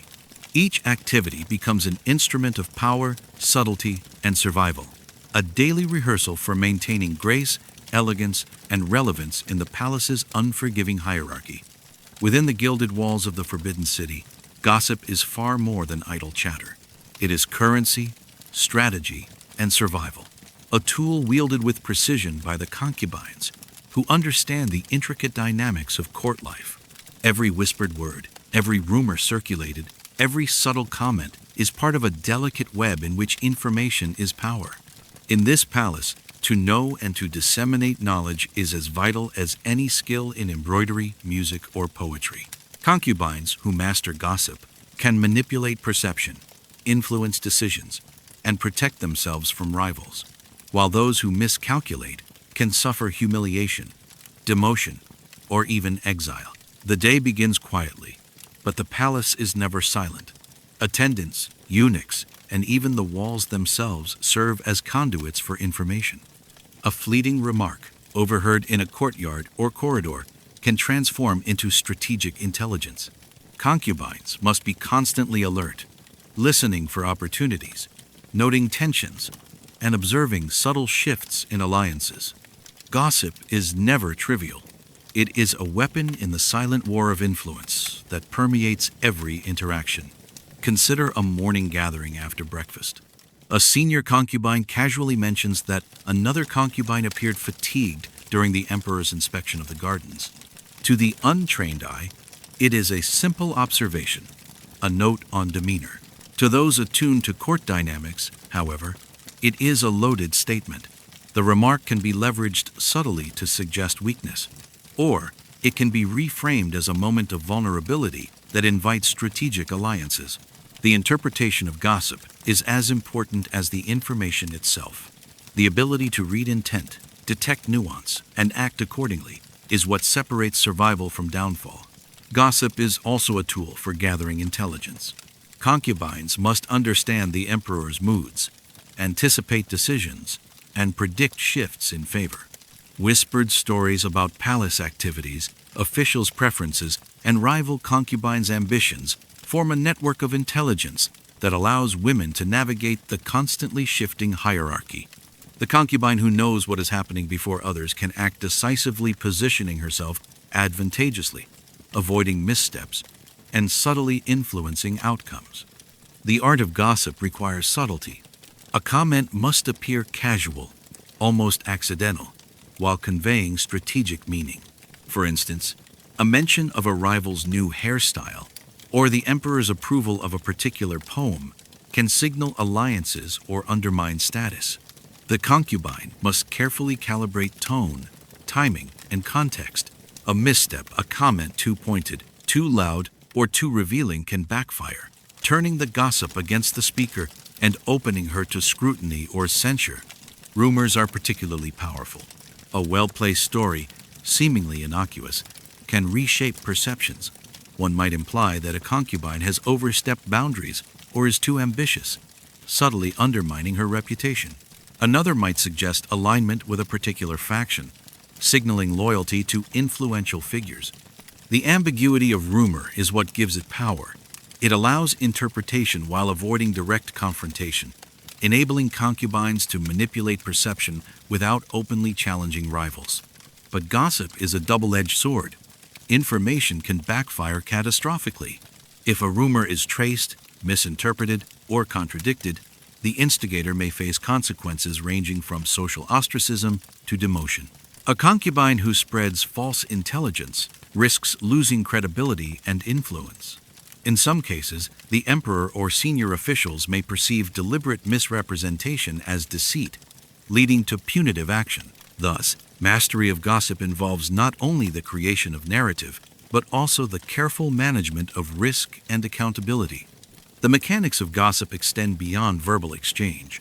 Nonverbal signals, subtle gestures, and even the placement of objects can communicate information. A concubine might leave a scroll conspicuously on a table, signaling that a particular issue or opinion is worthy of attention. The arrangement of personal belongings, choice of seating, or timing of a smile can all serve as signals to allies or warnings to rivals. In the Forbidden City, every action is a potential message, and concubines learn to encode and decode these signals with sophistication. Espionage among concubines is equally nuanced. Watching for alliances, noting behavioral shifts, and interpreting seemingly trivial actions allows a woman to anticipate moves, plan countermoves, and manipulate social outcomes. For example, a concubine may observe who the emperor consults before making decisions, then align her actions or compliments to mirror perceived priorities.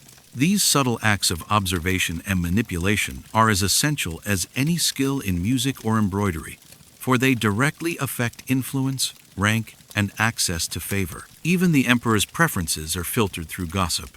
Concubines may not know the full extent of his decisions until whispered through the network of palace attendants or reflected in the behaviors of senior women. Those who remain attentive to the flow of information are able to position themselves advantageously, preempting rivals and ensuring that their talents, grace, and subtle manipulations are recognized. Timing, discretion, and perception management are key components in the survival strategy enabled by gossip.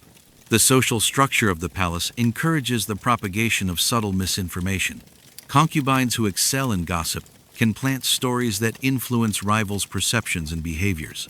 For instance, a rumor about another concubine's illness or fatigue can provoke overconfidence or missteps, allowing the originator to capitalize on the temporary advantage.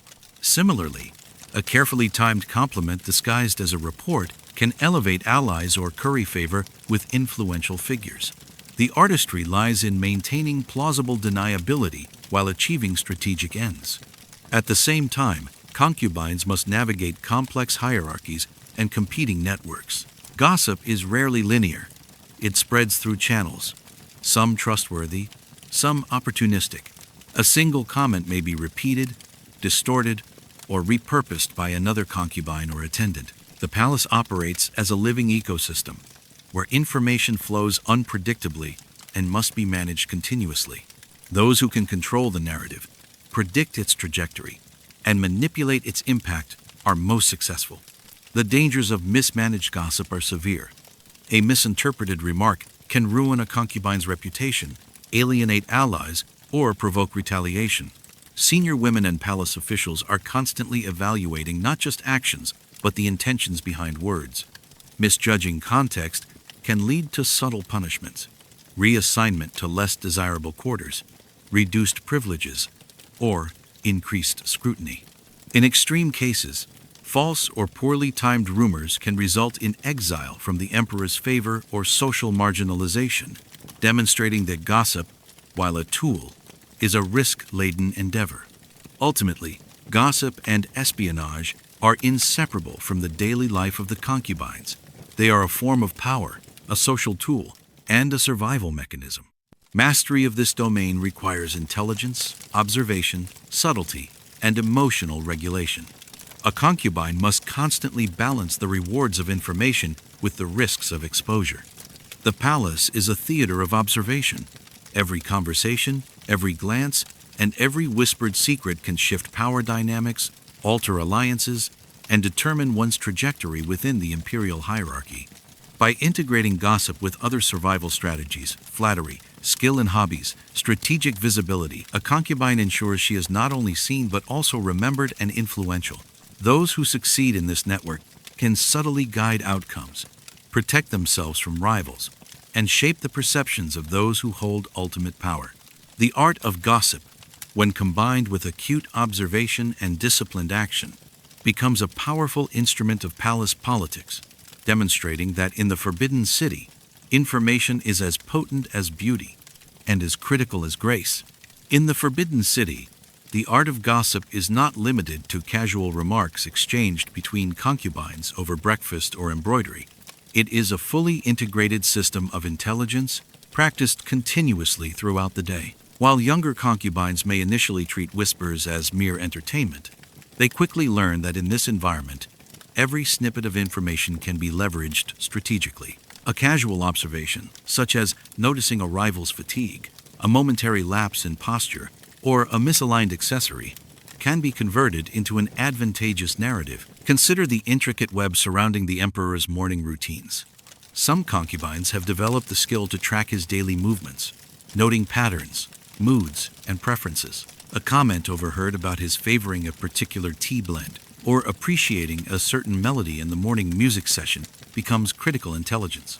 This information can influence who receives invitations to specific events, who is allowed closer proximity to the emperor, or who gains subtle advantages in the palace hierarchy. Observing and reporting this information is part of a concubine's silent campaign for influence. Gossip is particularly potent when combined with observation of other concubines. Imagine a mid-ranking concubine watching her peers during a music rehearsal. She notices that a rival hesitates while playing a familiar melody, a brief flicker of nervousness, almost imperceptible. She later crafts a narrative, subtly emphasizing the rival's uncertainty in conversations with allies, thereby diminishing the perceived competence of her competition without any overt confrontation. Such a maneuver allows her to quietly elevate her own status while maintaining a veneer of innocence. Information is currency, and the palace has an informal market for intelligence. Certain concubines specialize in collecting and exchanging gossip, creating subtle networks of influence. A whispered rumor can be deliberately passed through these channels, ensuring it reaches intended recipients while avoiding detection by rivals or attendants who might misinterpret intent. Crafting gossip is both an art and a science. Timing, tone, and target must be carefully considered. Deliver too early, and the message loses potency. Deliver too late, and an opportunity is missed. Even subtle misinterpretation can have dire consequences, including humiliation or demotion. The double-edged nature of gossip is perhaps most evident in its ability to backfire. A concubine who spreads an unverified rumor risks becoming the target herself. For instance, If a story about a rival's indiscretion or illness is discovered to be false, the instigator is often censured or demoted. The palace's observers, attendants, eunuchs, and senior concubines monitor such activity closely. A poorly executed rumor can erode credibility and influence, demonstrating that precision and discretion are essential in the management of information. Strategic use of gossip also extends to the emperor himself. A concubine might frame her compliments, observations, or even subtle critiques as casual remarks, guiding the emperor's perception of both herself and others. For example, praising another concubine's diligence in household rituals may simultaneously highlight the speaker's own attention to decorum, signaling intelligence and refinement. The emperor, while appearing aloof, is subtly influenced by these layers of communication, allowing the concubine to manipulate attention and favor indirectly. There are also long-term implications of gossip. Successful information management allows a concubine to cultivate allies and weaken rivals over time. By noting patterns of behavior, alliances, and preferences, she can predict movements, anticipate conflicts, and position herself advantageously. Conversely, a misjudged rumor can result in permanent damage to reputation. In extreme cases, gossip has led to exile, loss of rank, or removal from favor, highlighting its role as both a survival tool and a dangerous game. In addition to verbal strategies, concubines employ nonverbal espionage. A carefully placed glance, the timing of a bow, or even the subtle positioning of personal belongings can signal intent or allegiance. Observant concubines can read these cues to identify rival strategies, align with allies, or preempt threats. For instance, noting which concubines are frequently consulted by attendants, or who receives the emperor's subtle nod during ceremonies, can inform choices about alliances, compliments, and positioning in future interactions. The palace hierarchy amplifies the importance of gossip. Senior concubines wield disproportionate influence over younger women, and subtle rumors can shift perceptions of competence, favor, and ambition. A carefully framed story can bolster the perceived skill of an ally, while undermining the credibility of a rival. Conversely, failing to engage in this subtle warfare can result in marginalization, where a concubine is gradually erased from visibility in palace affairs. Survival requires not only beauty and skill but mastery of the social intelligence embedded in rumor networks. Examples of effective gossip include monitoring patterns of the emperor's behavior during festivals or ceremonial events, observing which concubines he acknowledges, the order of attention, and the allocation of ceremonial privileges provides insight into emerging trends of favor. A well-timed whisper to a trusted ally about these observations can preempt disadvantageous outcomes, ensuring that a concubine is always positioned advantageously. Mistakes in gossip are equally instructive. A concubine who misreads a comment, overstates a minor lapse, or fails to account for alliances risks miscalculating influence, which may lead to public embarrassment or subtle sanctions. The consequences underscore the high stakes of information management. Gossip is not idle talk.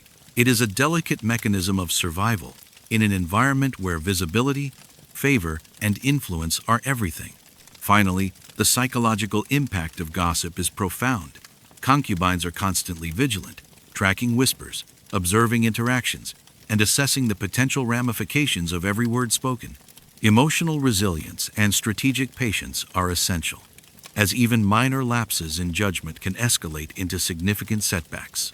The palace operates as an ever-shifting ecosystem, where gossip, observation, and strategic silence collectively determine who rises and who falls. In sum, gossip and espionage in the Forbidden City are lifelines for concubines. They serve as tools for collecting intelligence, manipulating rivals, and asserting subtle power. They are fraught with risk, but indispensable for survival. Mastery of gossip involves timing, discretion, observation, and psychological acuity. In this world, information is as powerful as beauty, and the ability to wield it effectively separates those who survive from those who fade into obscurity.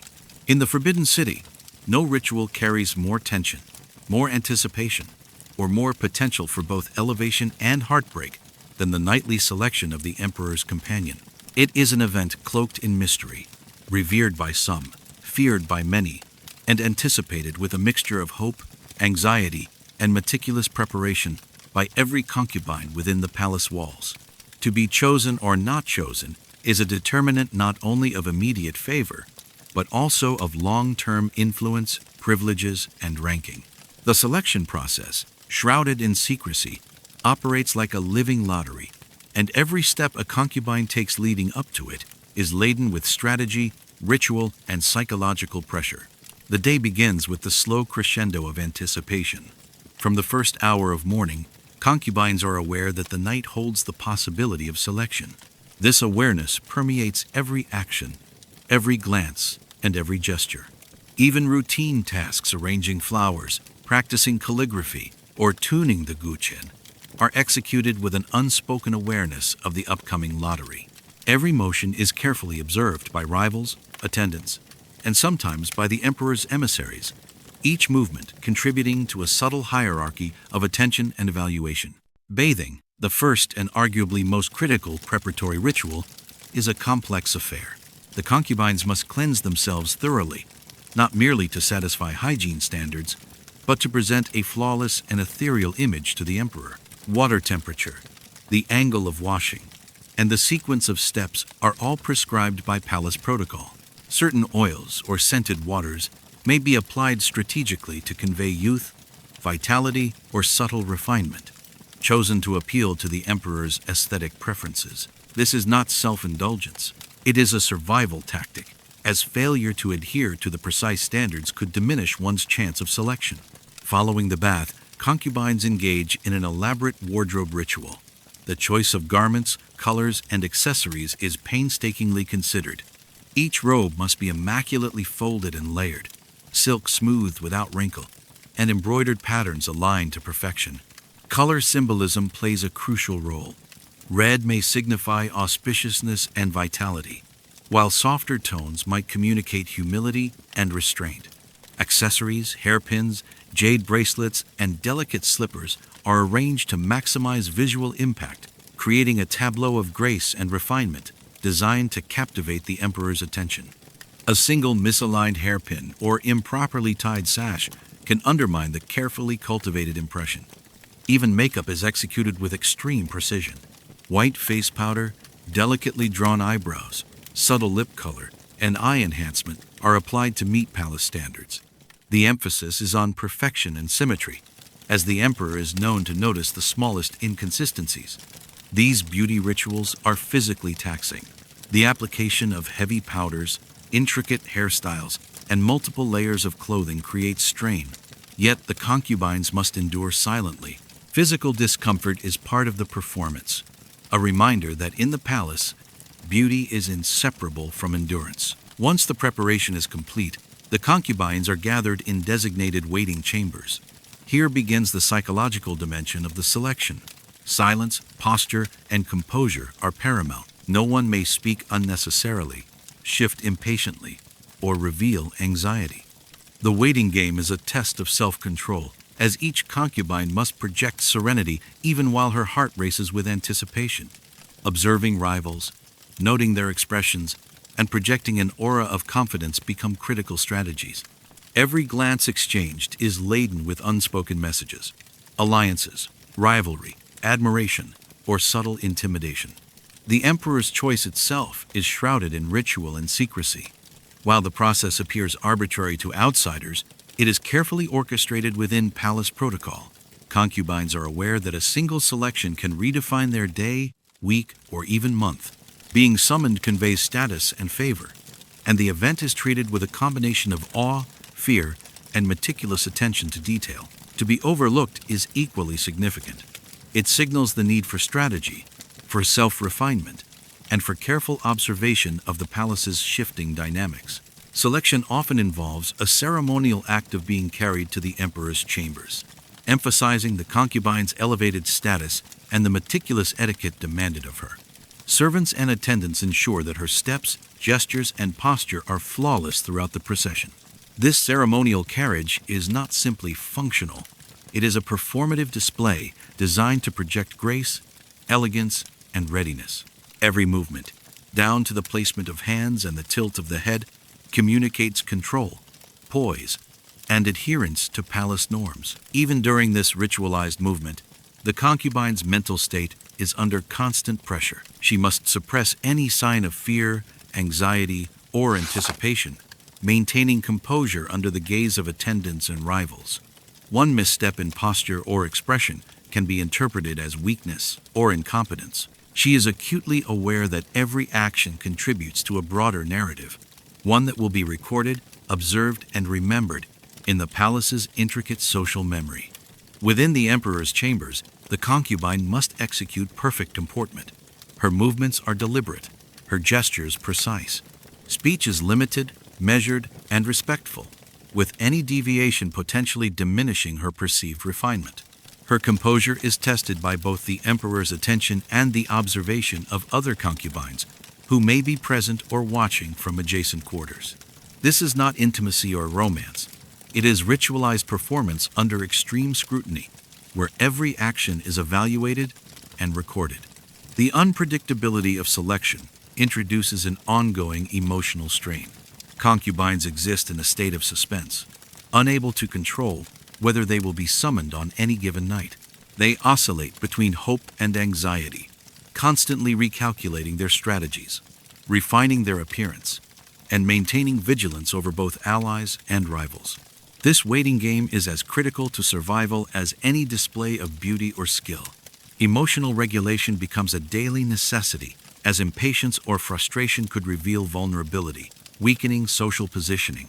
Even after the night's selection, the aftermath is politically significant. The concubine who was chosen gains not only temporary favor but also subtle increases in visibility and influence. Her peers will observe her demeanor and appearance, noting how she handles the attention, how gracefully she executes required gestures, and how effectively she navigates both praise and scrutiny. Conversely, those not chosen must carefully mask disappointment while recalibrating their strategies, observing who gained favor, and adjusting their behavior for future opportunities. This nightly ritual, repeated endlessly, creates a continuous cycle of preparation, anticipation, and performance. Success or failure in the emperor's selection affects status, opportunities for advancement, and the allocation of privileges in the palace. The selection is therefore both a ceremony and a trial, testing physical endurance, social intelligence, and emotional control simultaneously. It demonstrates that life as a concubine is a constant negotiation between visibility and discretion, beauty and strategy, hope and anxiety. The preparation for selection is exhaustive. Concubines rehearse gestures, refine facial expressions, and review previous patterns of favor to anticipate the emperor's preferences. They collaborate with attendants to ensure perfect execution in every aspect of appearance and comportment. Every fold of silk, every hairpin placement, every delicate tilt of the head is calculated. The ritual underscores that in the Forbidden City, nothing is left to chance. Survival depends on meticulous preparation, acute awareness, and flawless performance. Even mundane activities, arranging flowers, brushing hair, or adjusting robes, are infused with strategic intent.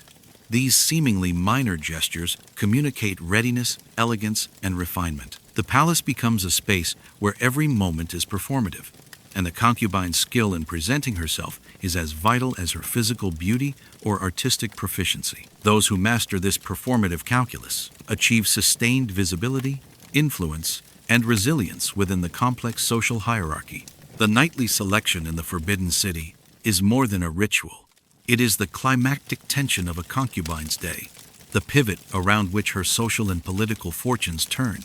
To be chosen by the emperor is to momentarily occupy the pinnacle of attention, while being overlooked can be a subtle but painful reminder of invisibility. Every concubine understands the stakes of this lottery, and preparation for the event begins hours in advance, sometimes days, often weeks, as they refine appearance, gestures, and strategy.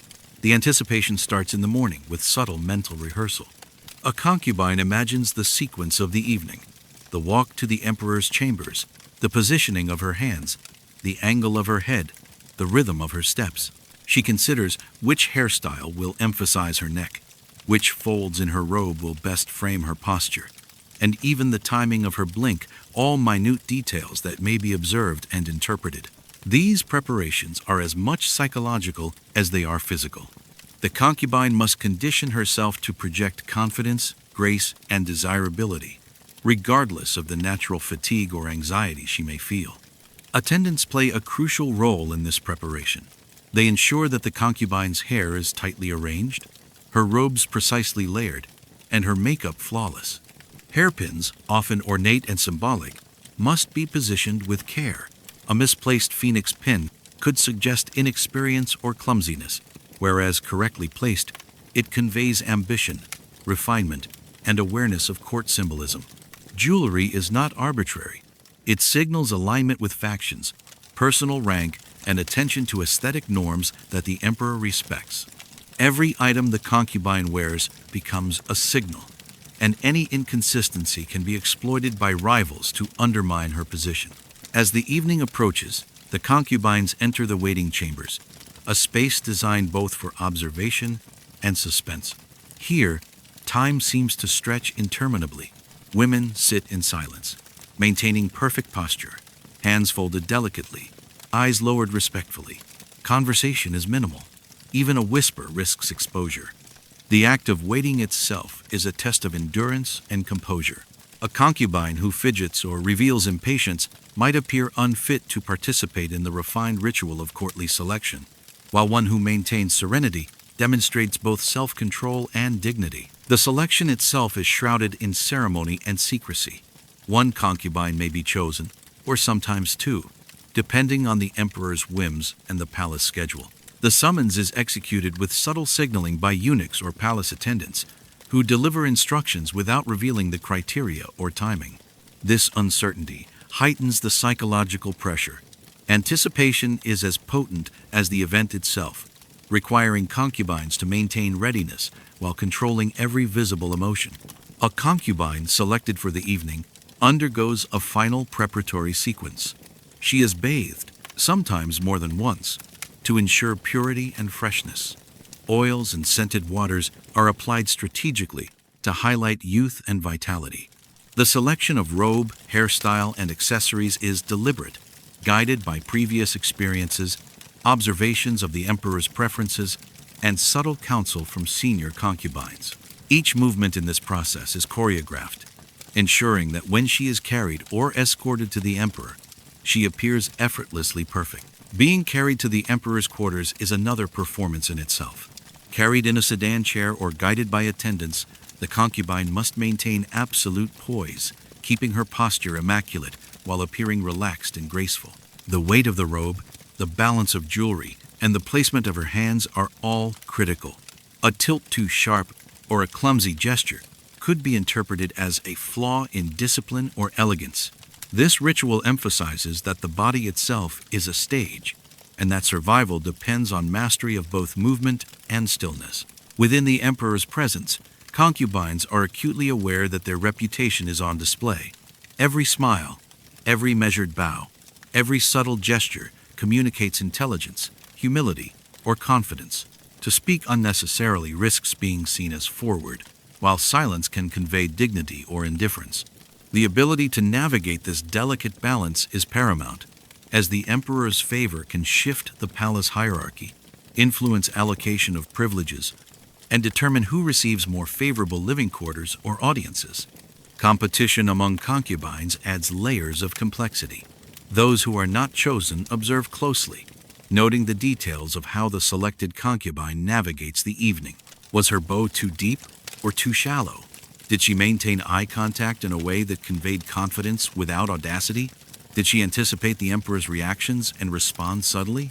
Observing these actions allows rivals to adapt their own strategies for future selection, reinforcing the palace's constant cycle of subtle maneuvering. The consequences of selection or omission are tangible. Being chosen often brings immediate privileges, better sleeping quarters, preferential access to attendants, and increased opportunities for audience with the emperor. These privileges enhance visibility and social capital, reinforcing the concubine's position among peers. Conversely, being overlooked requires careful image management. A concubine must mask disappointment, maintain composure, and continue displaying skill and grace. Mismanaged reactions can expose vulnerability, diminishing perceived status and inviting subtle exploitation by rivals. Historical accounts reveal that concubines often engage in micro-strategies during selection. For example, a woman may deliberately adjust the intensity of her perfume to subtly attract attention without being overpowering. Another may choose a robe with understated embroidery, signaling humility and refinement while still reflecting her wealth and taste. A carefully timed nod or the positioning of a hand over a fan can communicate awareness, readiness, and grace. Each detail contributes to perceived mastery, demonstrating that survival depends on meticulous control of appearance, gesture, and demeanor. The emotional stakes are equally intense. Concubines experience a spectrum of feelings, from anxiety and hope to envy and calculated anticipation. They must manage these emotions continuously, for visible signs of frustration, jealousy, or desperation are observed and interpreted by both rivals and attendants. The ability to mask internal states while projecting serenity is crucial. It signals both emotional discipline and competence, reinforcing the perception that the concubine is capable of handling the pressures of courtly life. Even after the selection is complete, the consequences ripple through the palace. Those chosen gain short-term advantages, but must continue to perform flawlessly to maintain status. Those not chosen must observe, learn, and prepare for the next opportunity. This daily cycle of anticipation, performance, and evaluation ensures that the palace hierarchy remains fluid yet structured, and that each concubine must constantly engage in both self-presentation and strategic observation. Ultimately, the emperor's selection is a ritualized test of skill, beauty, composure, and social intelligence. It combines physical appearance, mental acuity, and social strategy into a single high-stakes event. The concubines who master this process can secure visibility, influence, and potential favor, while those who falter may experience reduced status, marginalization, or subtle forms of social punishment. In the Forbidden City, survival and success are contingent upon mastering the complex choreography of preparation, anticipation, and strategic presence required for the emperor's nightly selection. The moment a concubine crosses the threshold into the emperor's bedchamber, the dynamics of power, ritual, and survival reach their pinnacle intensity. Every breath, movement, and gesture is scrutinized, not only by the emperor himself but also by an invisible audience of attendants, eunuchs, and senior concubines whose observations will be cataloged and remembered. The palace rules are explicit and unforgiving. Composure must be flawless, silence absolute unless permission is given to speak, and even a momentary lapse in posture or gaze can have immediate consequences. From the first step, a concubine is aware that she is under inspection. Every detail, the angle of her head, the positioning of her hands, the rhythm of her steps, the subtle shift of her weight must conform to palace standards. There is no room for error. A misaligned sleeve, a slightly crooked hairpin, or a minor tremor in her hands could be interpreted as nervousness, weakness, or disrespect. Preparation for this encounter is exhaustive, honed over years of training in grooming, walking, bowing, and even micro-gestures that might appear insignificant but carry considerable weight in interpretation. Composure is paramount. Concubines must maintain a serene, graceful posture, regardless of the physical strain of previous routines or the anxiety caused by anticipation. Breathing is controlled, movements are deliberate, and expressions are carefully neutral, neither overly enthusiastic nor inadvertently disdainful. Even the smallest display of impatience or discomfort can be noted and later exploited by rivals or attendants. The ability to mask internal emotional states while projecting an image of calm, elegance, and readiness is central to survival in the bedchamber. Silence is another essential rule. A concubine may speak only when invited by the emperor, and even then, words must be carefully considered. Speech is a strategic tool. Each phrase is weighed for tone, content, and potential implications. Uninvited commentary, excessive flattery, or hesitant articulation can diminish favor, while a well-timed compliment or subtle display of intellect can strengthen standing. Even pauses carry significance. A deliberate, poised pause can signal respect and composure, while a nervous hesitation may suggest insecurity or inexperience. Eye contact is governed by strict conventions.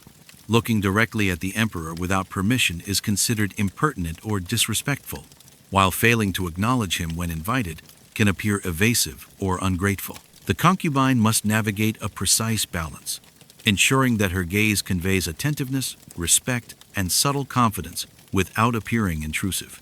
Every glance is calculated, contributing to the silent communication that defines the bedchamber encounter.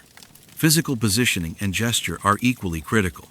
Bowing, kneeling, or sitting in the emperor's presence follows carefully codified standards, each with prescribed angles, durations, and subtleties. A bow that is too deep may suggest subservience or weakness, while one that is too shallow could be interpreted as insolence. Hands must be placed with precision, fingers aligned, gestures minimal yet expressive. The concubine's entire body becomes a canvas of controlled elegance, communicating refinement, discipline, and social intelligence. The act of serving the emperor is both ceremonial and functional. Meals, tea, or musical performances provided in the bedchamber are executed with meticulous precision. Every movement is choreographed to avoid waste, misstep, or disruption. The concubine must anticipate needs, respond to subtle cues, and maintain grace under pressure. Her performance is evaluated not only for technical skill, but also for emotional composure and strategic awareness. Failing to respond appropriately, whether by spilling tea, misplaying an instrument, or misinterpreting a gesture, can diminish favor or invite subtle censure. The impact of the encounter extends beyond the immediate moment.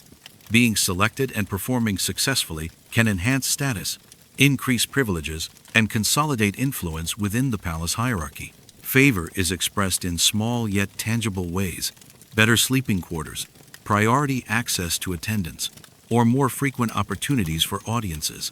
Conversely, failure or perceived missteps may result in subtle demotion, increased scrutiny, or being overlooked in future selections. In this environment, every action is consequential, and mastery of etiquette directly affects social trajectory. After the encounter, concubines return to private quarters under close observation. The palace maintains meticulous records of behavior, performance, and perceived favor, documenting every detail for future reference. Senior concubines, attendants, and eunuchs contribute to this cataloging, noting who performed with excellence, who faltered, and who required guidance or correction. These records influence future rankings, privileges, and the likelihood of selection in subsequent nights. The process ensures a continuous feedback loop, where performance in the bedchamber impacts broader social and political standing. The psychological demands of this ritual are immense. Concubines must maintain equilibrium under intense scrutiny, managing internal anxiety while projecting perfection. Mental rehearsal is common. Each step, bow, and movement is visualized and practiced repeatedly. Concubines must anticipate potential reactions, prepare for unexpected directives, and adjust gestures instantaneously. Emotional regulation, situational awareness, and strategic thinking are as crucial as beauty, composure, or physical skill. Rivalry among concubines adds further complexity. Those awaiting the emperor's attention closely monitor interactions, noting subtle details in posture, gesture, or speech. They interpret these behaviors for insights into favor, alliances, and vulnerabilities. Knowledge gained from observation informs future strategy: what compliment to offer, when to remain silent, how to align with or subtly undermine rivals. This ongoing network of espionage and interpretation underscores that survival in the bedchamber is as much about intellect and strategy as it is about physical appearance. Even minor gesturas carry weight. The way a concubine holds her fan, tilts her head, or positions her feet can communicate readiness, confidence, or subtle social signaling. Each movement is part of a silent dialogue with the emperor, attendants, and other concubines. Mastery of these microbehaviors allows a concubine to project influence without overt action, guiding perception while preserving the appearance of effortless grace. The encounter also reinforces long-term social memory.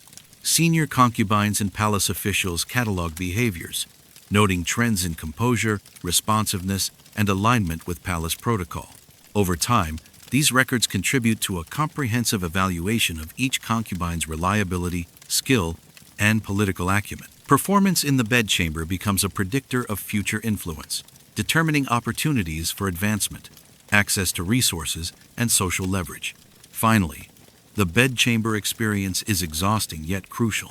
Concubines navigate the combined pressures of physical preparation, emotional regulation, strategic observation, and performance under scrutiny. Success enhances status, while missteps, however minor, can ripple through the palace hierarchy. Mastery of bedchamber, etiquette, composure, silence, gesture, gaze, and responsiveness is essential for long-term survival. The concubine who navigates this ritual flawlessly demonstrates the fusion of beauty, intellect, discipline, and strategy that defines the highest level of competence within the Forbidden City. Every night in the Forbidden City is an exercise in vigilance, control, and strategy, as concubines prepare to be summoned to the emperor's bedchamber. Unlike a simple act of intimacy, this ritual is a high-stakes performance, where every movement, gesture, and expression is scrutinized by both the emperor and the network of palace observers.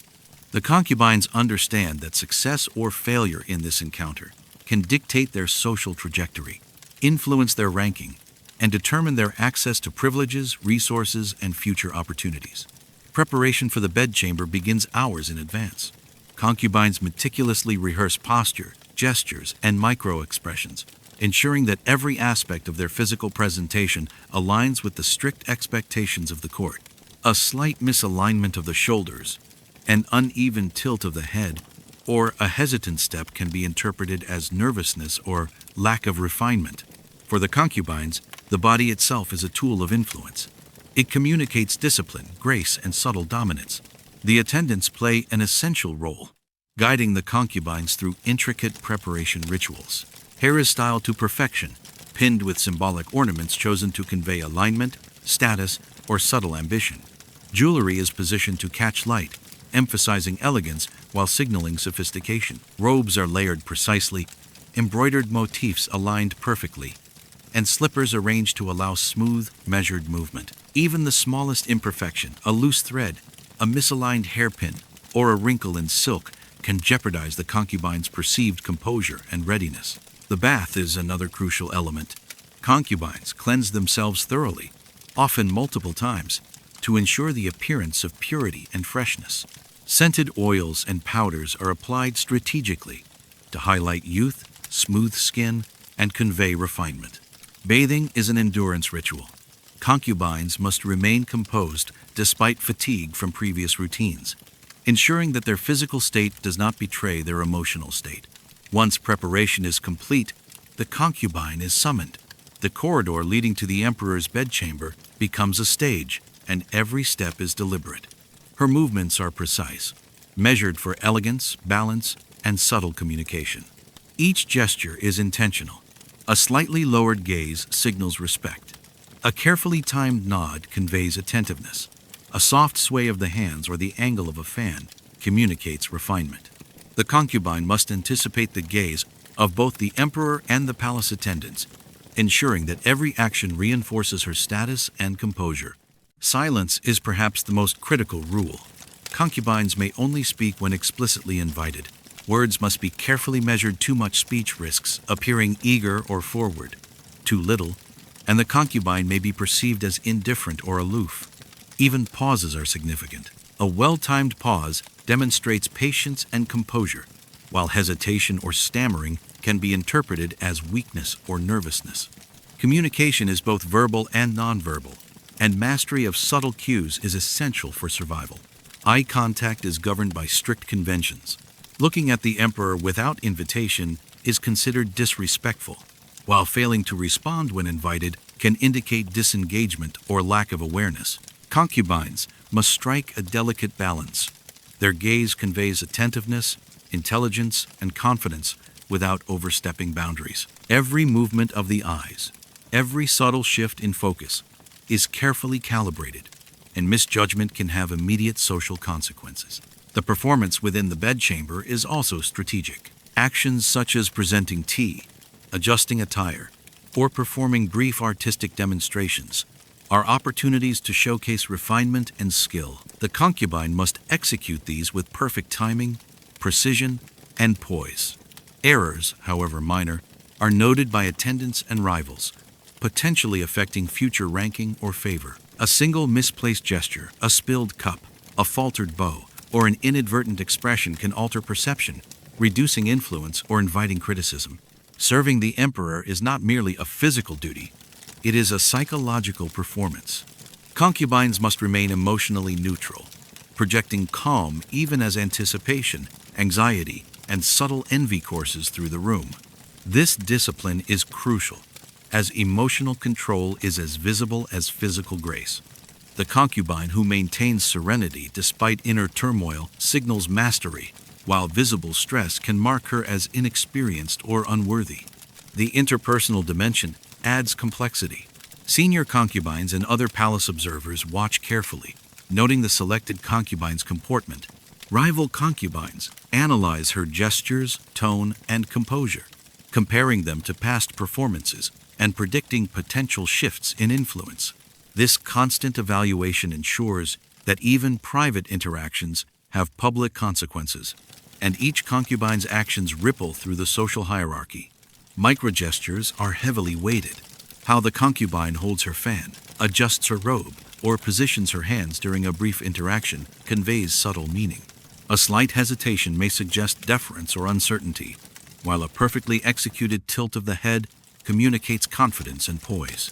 These nuanced behaviors become symbols of skill, discipline, and social intelligence, with long-term implications for standing within the palace. After the encounter, concubines are catalogued and evaluated.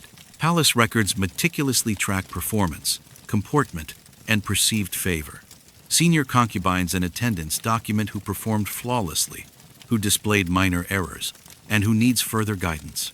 These records influence future opportunities, ranking, and selection for favor, forming an ongoing feedback loop in which past behavior informs future prospects. The psychological pressure extends beyond the night itself. Concubines must maintain equilibrium while anticipating subsequent selections, understanding that failure or underperformance can have cascading effects. Rivalry remains intense.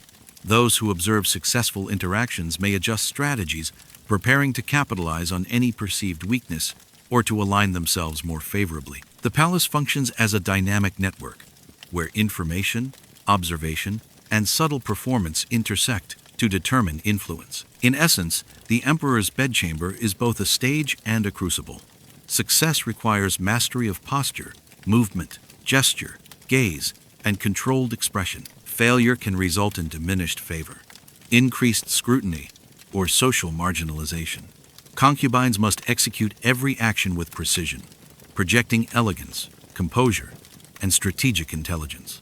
Survival, advancement, and legacy are intertwined with the flawless execution of these rituals, making the bedchamber both a literal and symbolic center of palace life. Ultimately, the etiquette of the emperor's bedchamber demonstrates that concubine life is a constant negotiation of visibility, power, and subtle influence. Mastery of the microcosm of gestures, speech, and posture ensures that a concubine remains relevant, admired, and strategically positioned. The palace's hierarchy is maintained and communicated through these rituals, and each night's performance contributes to a concubine's enduring reputation, influence, and potential for favor. The morning after a night in the emperor's presence is a critical, psychologically charged period for a concubine. The ritual begins before dawn, often long before the palace starts routine activity. Even as sunlight filters into the gilded corridors of the Forbidden City, concubines are already preparing for the scrutiny of their peers, for subtle evaluations, and for the strategic moves that will determine their relevance in the days and weeks ahead. This is a post-empire strategy, a delicate balance between discretion, social signaling, and tactical engagement. At the center of this ritual is the tea ceremony, a seemingly mundane act that functions as a theater of social politics. The concubine must present herself as composed, unaffected, and dignified, regardless of her internal state. A night in the emperor's presence might bring favor, increased rank, or attention, but it might also provoke jealousy, subtle undermining, or scrutiny from rivals. The morning tea is a moment where her peers, servants, and even senior concubines observe and evaluate her composure, posture, and subtle gestures. Every movement, sip, or tilt of the cup is laden with meaning. Appearance is critical. Even if a concubine has spent hours in elaborate preparation the previous evening, she must ensure that her morning presentation reflects continued elegance and calm. Hair, clothing, and jewelry are adjusted carefully to maintain the aura of perfection. Attendants assist in minor touch-ups. A stray hair is pinned back, a fold in silk is smoothed, and subtle fragrance is reapplied to reinforce refinement. The goal is to project unaffected grace, signaling to peers that the night's events, however momentous, have left her steady, composed, and in control. The tea ceremony itself is a ritualized display. Concubines serve tea with precise, measured movements, each action observed for poise and fluidity. The act of pouring, holding, and presenting the tea conveys discipline, attentiveness, and social intelligence. A well-executed tea service can enhance a concubine's reputation, reinforcing her social capital within the harem. Conversely, a minor slip, a tremor of the hand, a misaligned gesture, or a delayed response can provide rivals with opportunities to subtly diminish her perceived competence or composure. Tea time is also a period for strategic engagement with peers.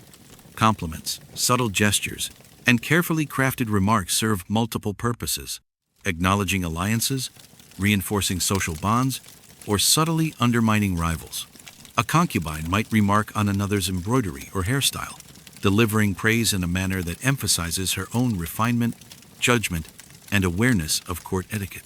Each comment is calculated to demonstrate intelligence, taste, and social acumen while managing the perceptions of others. Gifts and tokens play a significant role in post-empire strategies. A concubine may offer small items, ornamental combs, embroidered handkerchiefs, or delicately prepared food to peers or attendants. These gestures serve to solidify alliances, express gratitude, or subtly assert influence. They are carefully timed and chosen to signal awareness, generosity, and alignment with social hierarchies. Even the act of receiving a gift requires grace and attentiveness, as the way it is accepted conveys composure and social intelligence. The psychological dimension of this post-empire period cannot be overstated. Concubines must manage complex emotions, pride, anxiety, envy, and anticipation for future events. They are constantly aware that peers are observing not just actions, but underlying intentions. A faint smile, a subtle nod, or a delayed response may be interpreted as contentment, confidence, or calculated diplomacy. Misjudgment in these subtleties can result in diminished reputation, while successful navigation reinforces influence and status. Concubines also engage in strategic gossip and information management during this period. Observing interactions between peers, noting reactions to compliments or gestures, and interpreting subtle cues provides intelligence for future maneuvers. A carefully relayed observation about the emperor's behavior, a peer's response to attention, or the allocation of privileges can inform a concubine's next moves, helping her anticipate rival strategies and identify opportunities for subtle advancement. Even mundane actions, such as walking through the corridors or arranging personal belongings, are strategic performances. A concubine may position herself in a place that ensures visibility to influential observers, while minimizing exposure to rival scrutiny. The way she carries herself, adjusts her robes, or interacts with attendants signals composure, intelligence, and alignment with court expectations. Each movement contributes to the ongoing construction of social narrative, reinforcing reputation and visibility even after her moment with the emperor has passed. Long-term strategies involve memory and legacy management. Concubines carefully record and recall details of interactions, behaviors, and observed alliances. They note who demonstrated favor, who faltered, and who holds potential influence in future selections. This memory informs decisions about complimenting, gifting, and positioning in subsequent events. Maintaining an accurate understanding of these dynamics allows concubines to stay relevant over time, leveraging small advantages for cumulative effect. Peer observation is relentless. Even during seemingly private or low-stakes moments, concubines watch each other for signs of weakness, indulgence, or misalignment with palace expectations. A subtle blush, a shift in gaze, or a momentary lapse in posture can be noted and later interpreted as evidence of vulnerability. Conversely, poise, attentiveness, and carefully executed gestures communicate resilience, intelligence, and continued relevance. Success in post-empire rituals ensures that a concubine's influence endures beyond the immediate attention of the emperor. Ritualized tea time also includes reading and responding to subtle social cues. Concubines interpret the presence or absence of other favored individuals, the allocation of seating, and the timing of interactions to gauge shifting alliances. These cues allow a concubine to adjust her behavior strategically, increasing attentiveness to an ally, subtly undermining a rival, or positioning herself for future favor. The ability to decode these signals is critical for maintaining and enhancing one's position. The emotional labor required during this period is immense. Concubines must suppress natural reactions, disappointment, excitement, envy, while maintaining composure and grace. Emotional discipline is as vital as physical appearance and skill, as lapses can be observed and remembered, influencing future selections and interactions. Mastery of post-empire strategy requires constant self-monitoring, acute awareness of surroundings, and disciplined control over both internal state and external expression. Finally, concubines employ symbolic gestures to reinforce presence and influence. A delicately timed smile, the careful placement of a hand over a teacup, or a well-positioned bow can communicate subtle allegiance, competence, or charm. These gestures, though seemingly minor, are integral to long-term social positioning. They ensure that a concubine remains visible, respected, and strategically influential even after her immediate role in the emperor's favor has concluded. Through tea, gifts, gossip, and nuanced gestures, concubines transform the morning after into a critical moment of political and social maneuvering. Success is measured not by the immediate encounter with the emperor, but by how well a concubine manages perception, maintains alliances, and preserves relevance in the eyes of her peers.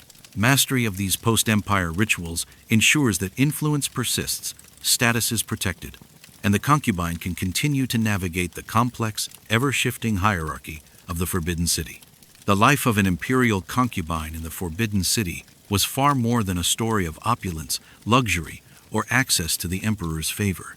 Beneath the gilded walls, the lacquered screens, and the ornamental gardens lay a relentless structure of social competition, psychological pressure, and subtle maneuvering. Every day, every gesture, and every word could carry weighty consequences. To survive and to thrive within this environment required more than beauty. It demanded discipline, strategy, endurance, and an intimate understanding of the palace's complex social ecology. From the moment a concubine awoke, she was engaged in a continuous negotiation between appearance and influence. Her daily rituals, from early morning preparation, intricate grooming, and elaborate dress, to mastery of mandatory hobbies and strategic social interactions, were not merely tasks of personal refinement, but acts of survival in a system where visibility determined status. Each stitch in embroidery, each note on a musical instrument, and each graceful movement in the courtyard served as both a personal expression and a tactical maneuver, carefully crafted to maintain the favor of the emperor and the perception of peers. Flattery, gossip, and espionage formed the invisible infrastructure of power. A well-timed compliment, a subtle gesture, or the controlled dissemination of information could elevate a concubine's standing, secure temporary advantages, or weaken rivals. Conversely, a poorly timed remark or a minor lapse in composure could undermine months of careful strategy. In the Forbidden City, social intelligence and emotional acuity were as valuable as beauty and poise. The ability to read subtle cues, anticipate reactions, and navigate complex hierarchies was essential for survival. The nightly selection of the emperor exemplified the stakes of concubine life. Each woman lived in anticipatory tension, preparing for a moment that could confer both recognition and peril. Bathing, wardrobe selection, hairstyling, and makeup were not acts of vanity but strategic performances, intended to maximize presence, convey refinement, and align with the emperor's aesthetic preferences. Success in this ritual enhanced rank and visibility. Failure, or even misperceived imperfections, could result in diminished standing or subtle social marginalization. The uncertainty of selection created a psychological landscape in which concubines learned to master restraint, patience, and emotional regulation, understanding that composure was as powerful a tool as beauty itself. Once the encounter with the emperor concluded, the post-empire rituals began.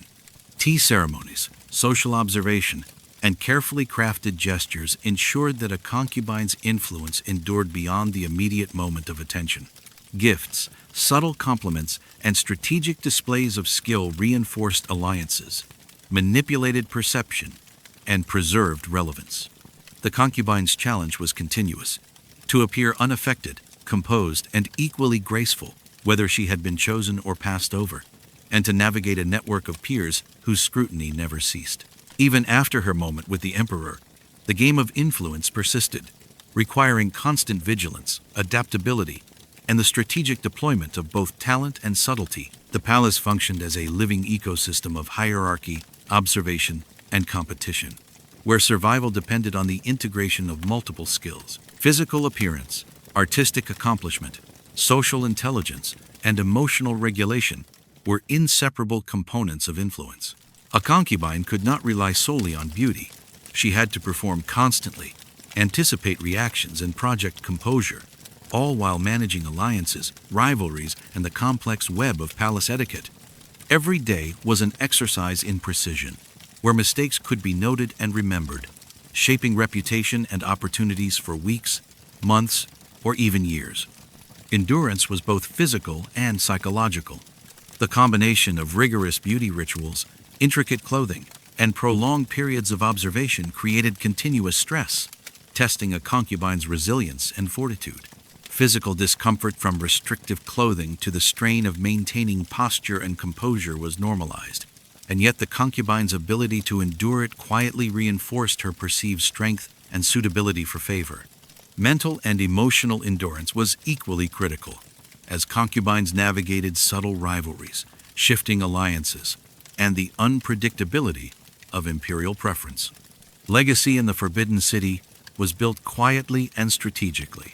Influence extended not only through direct interaction with the emperor, but also through the careful management of perception, the cultivation of alliances, and the transmission of skill to younger concubines. Older women acted as mentors, guiding novices in the arts of flattery, social observation, and strategic composure. Through these mentorship networks, knowledge and strategies for survival were transmitted intergenerationally, ensuring continuity in palace politics and maintaining the delicate equilibrium of influence. In reflection, the concubine's life was defined by subtlety, vigilance, and endurance. While outsiders might imagine that proximity to the emperor equated to comfort and luxury, the reality was a high-stakes game of constant performance, where invisibility was a threat, scrutiny was unrelenting, and social missteps could carry long-term consequences. The skillful concubine navigated these challenges with grace, employing every tool at her disposal: beauty, artistic skill, flattery, strategic silence, and precise gestures. Those who mastered the interplay of these elements achieved influence and preserved their position, demonstrating that survival in the imperial harem required far more than physical allure. The narrative of concubine life highlights a complex interplay of power, social strategy, and personal discipline. Every morning, ritual, selection, and interaction contributed to a dynamic hierarchy, and only the most skilled performers could maintain their standing.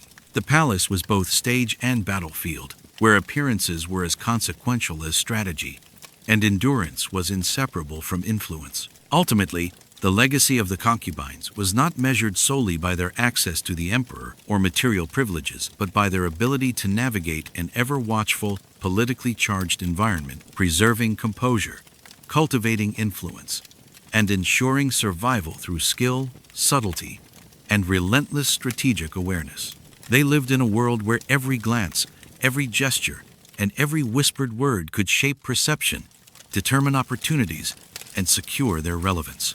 In conclusion, the life of a concubine in the Forbidden City exemplifies the intersection of beauty, performance, and political acumen. Survival depended on mastering the art of self-presentation, strategic interaction, and subtle manipulation within a complex, hierarchical, and high-stakes environment. Despite the opulence and luxury that outsiders might imagine, concubines endured constant psychological, social, and physical pressure, demonstrating that influence in the palace was earned through discipline, endurance, and unparalleled attention to nuance. Their story is one of subtle battles, won through grace, observation, and intelligence, a testament to the delicate yet relentless struggle for survival and legacy in one of history's most intricate social hierarchies.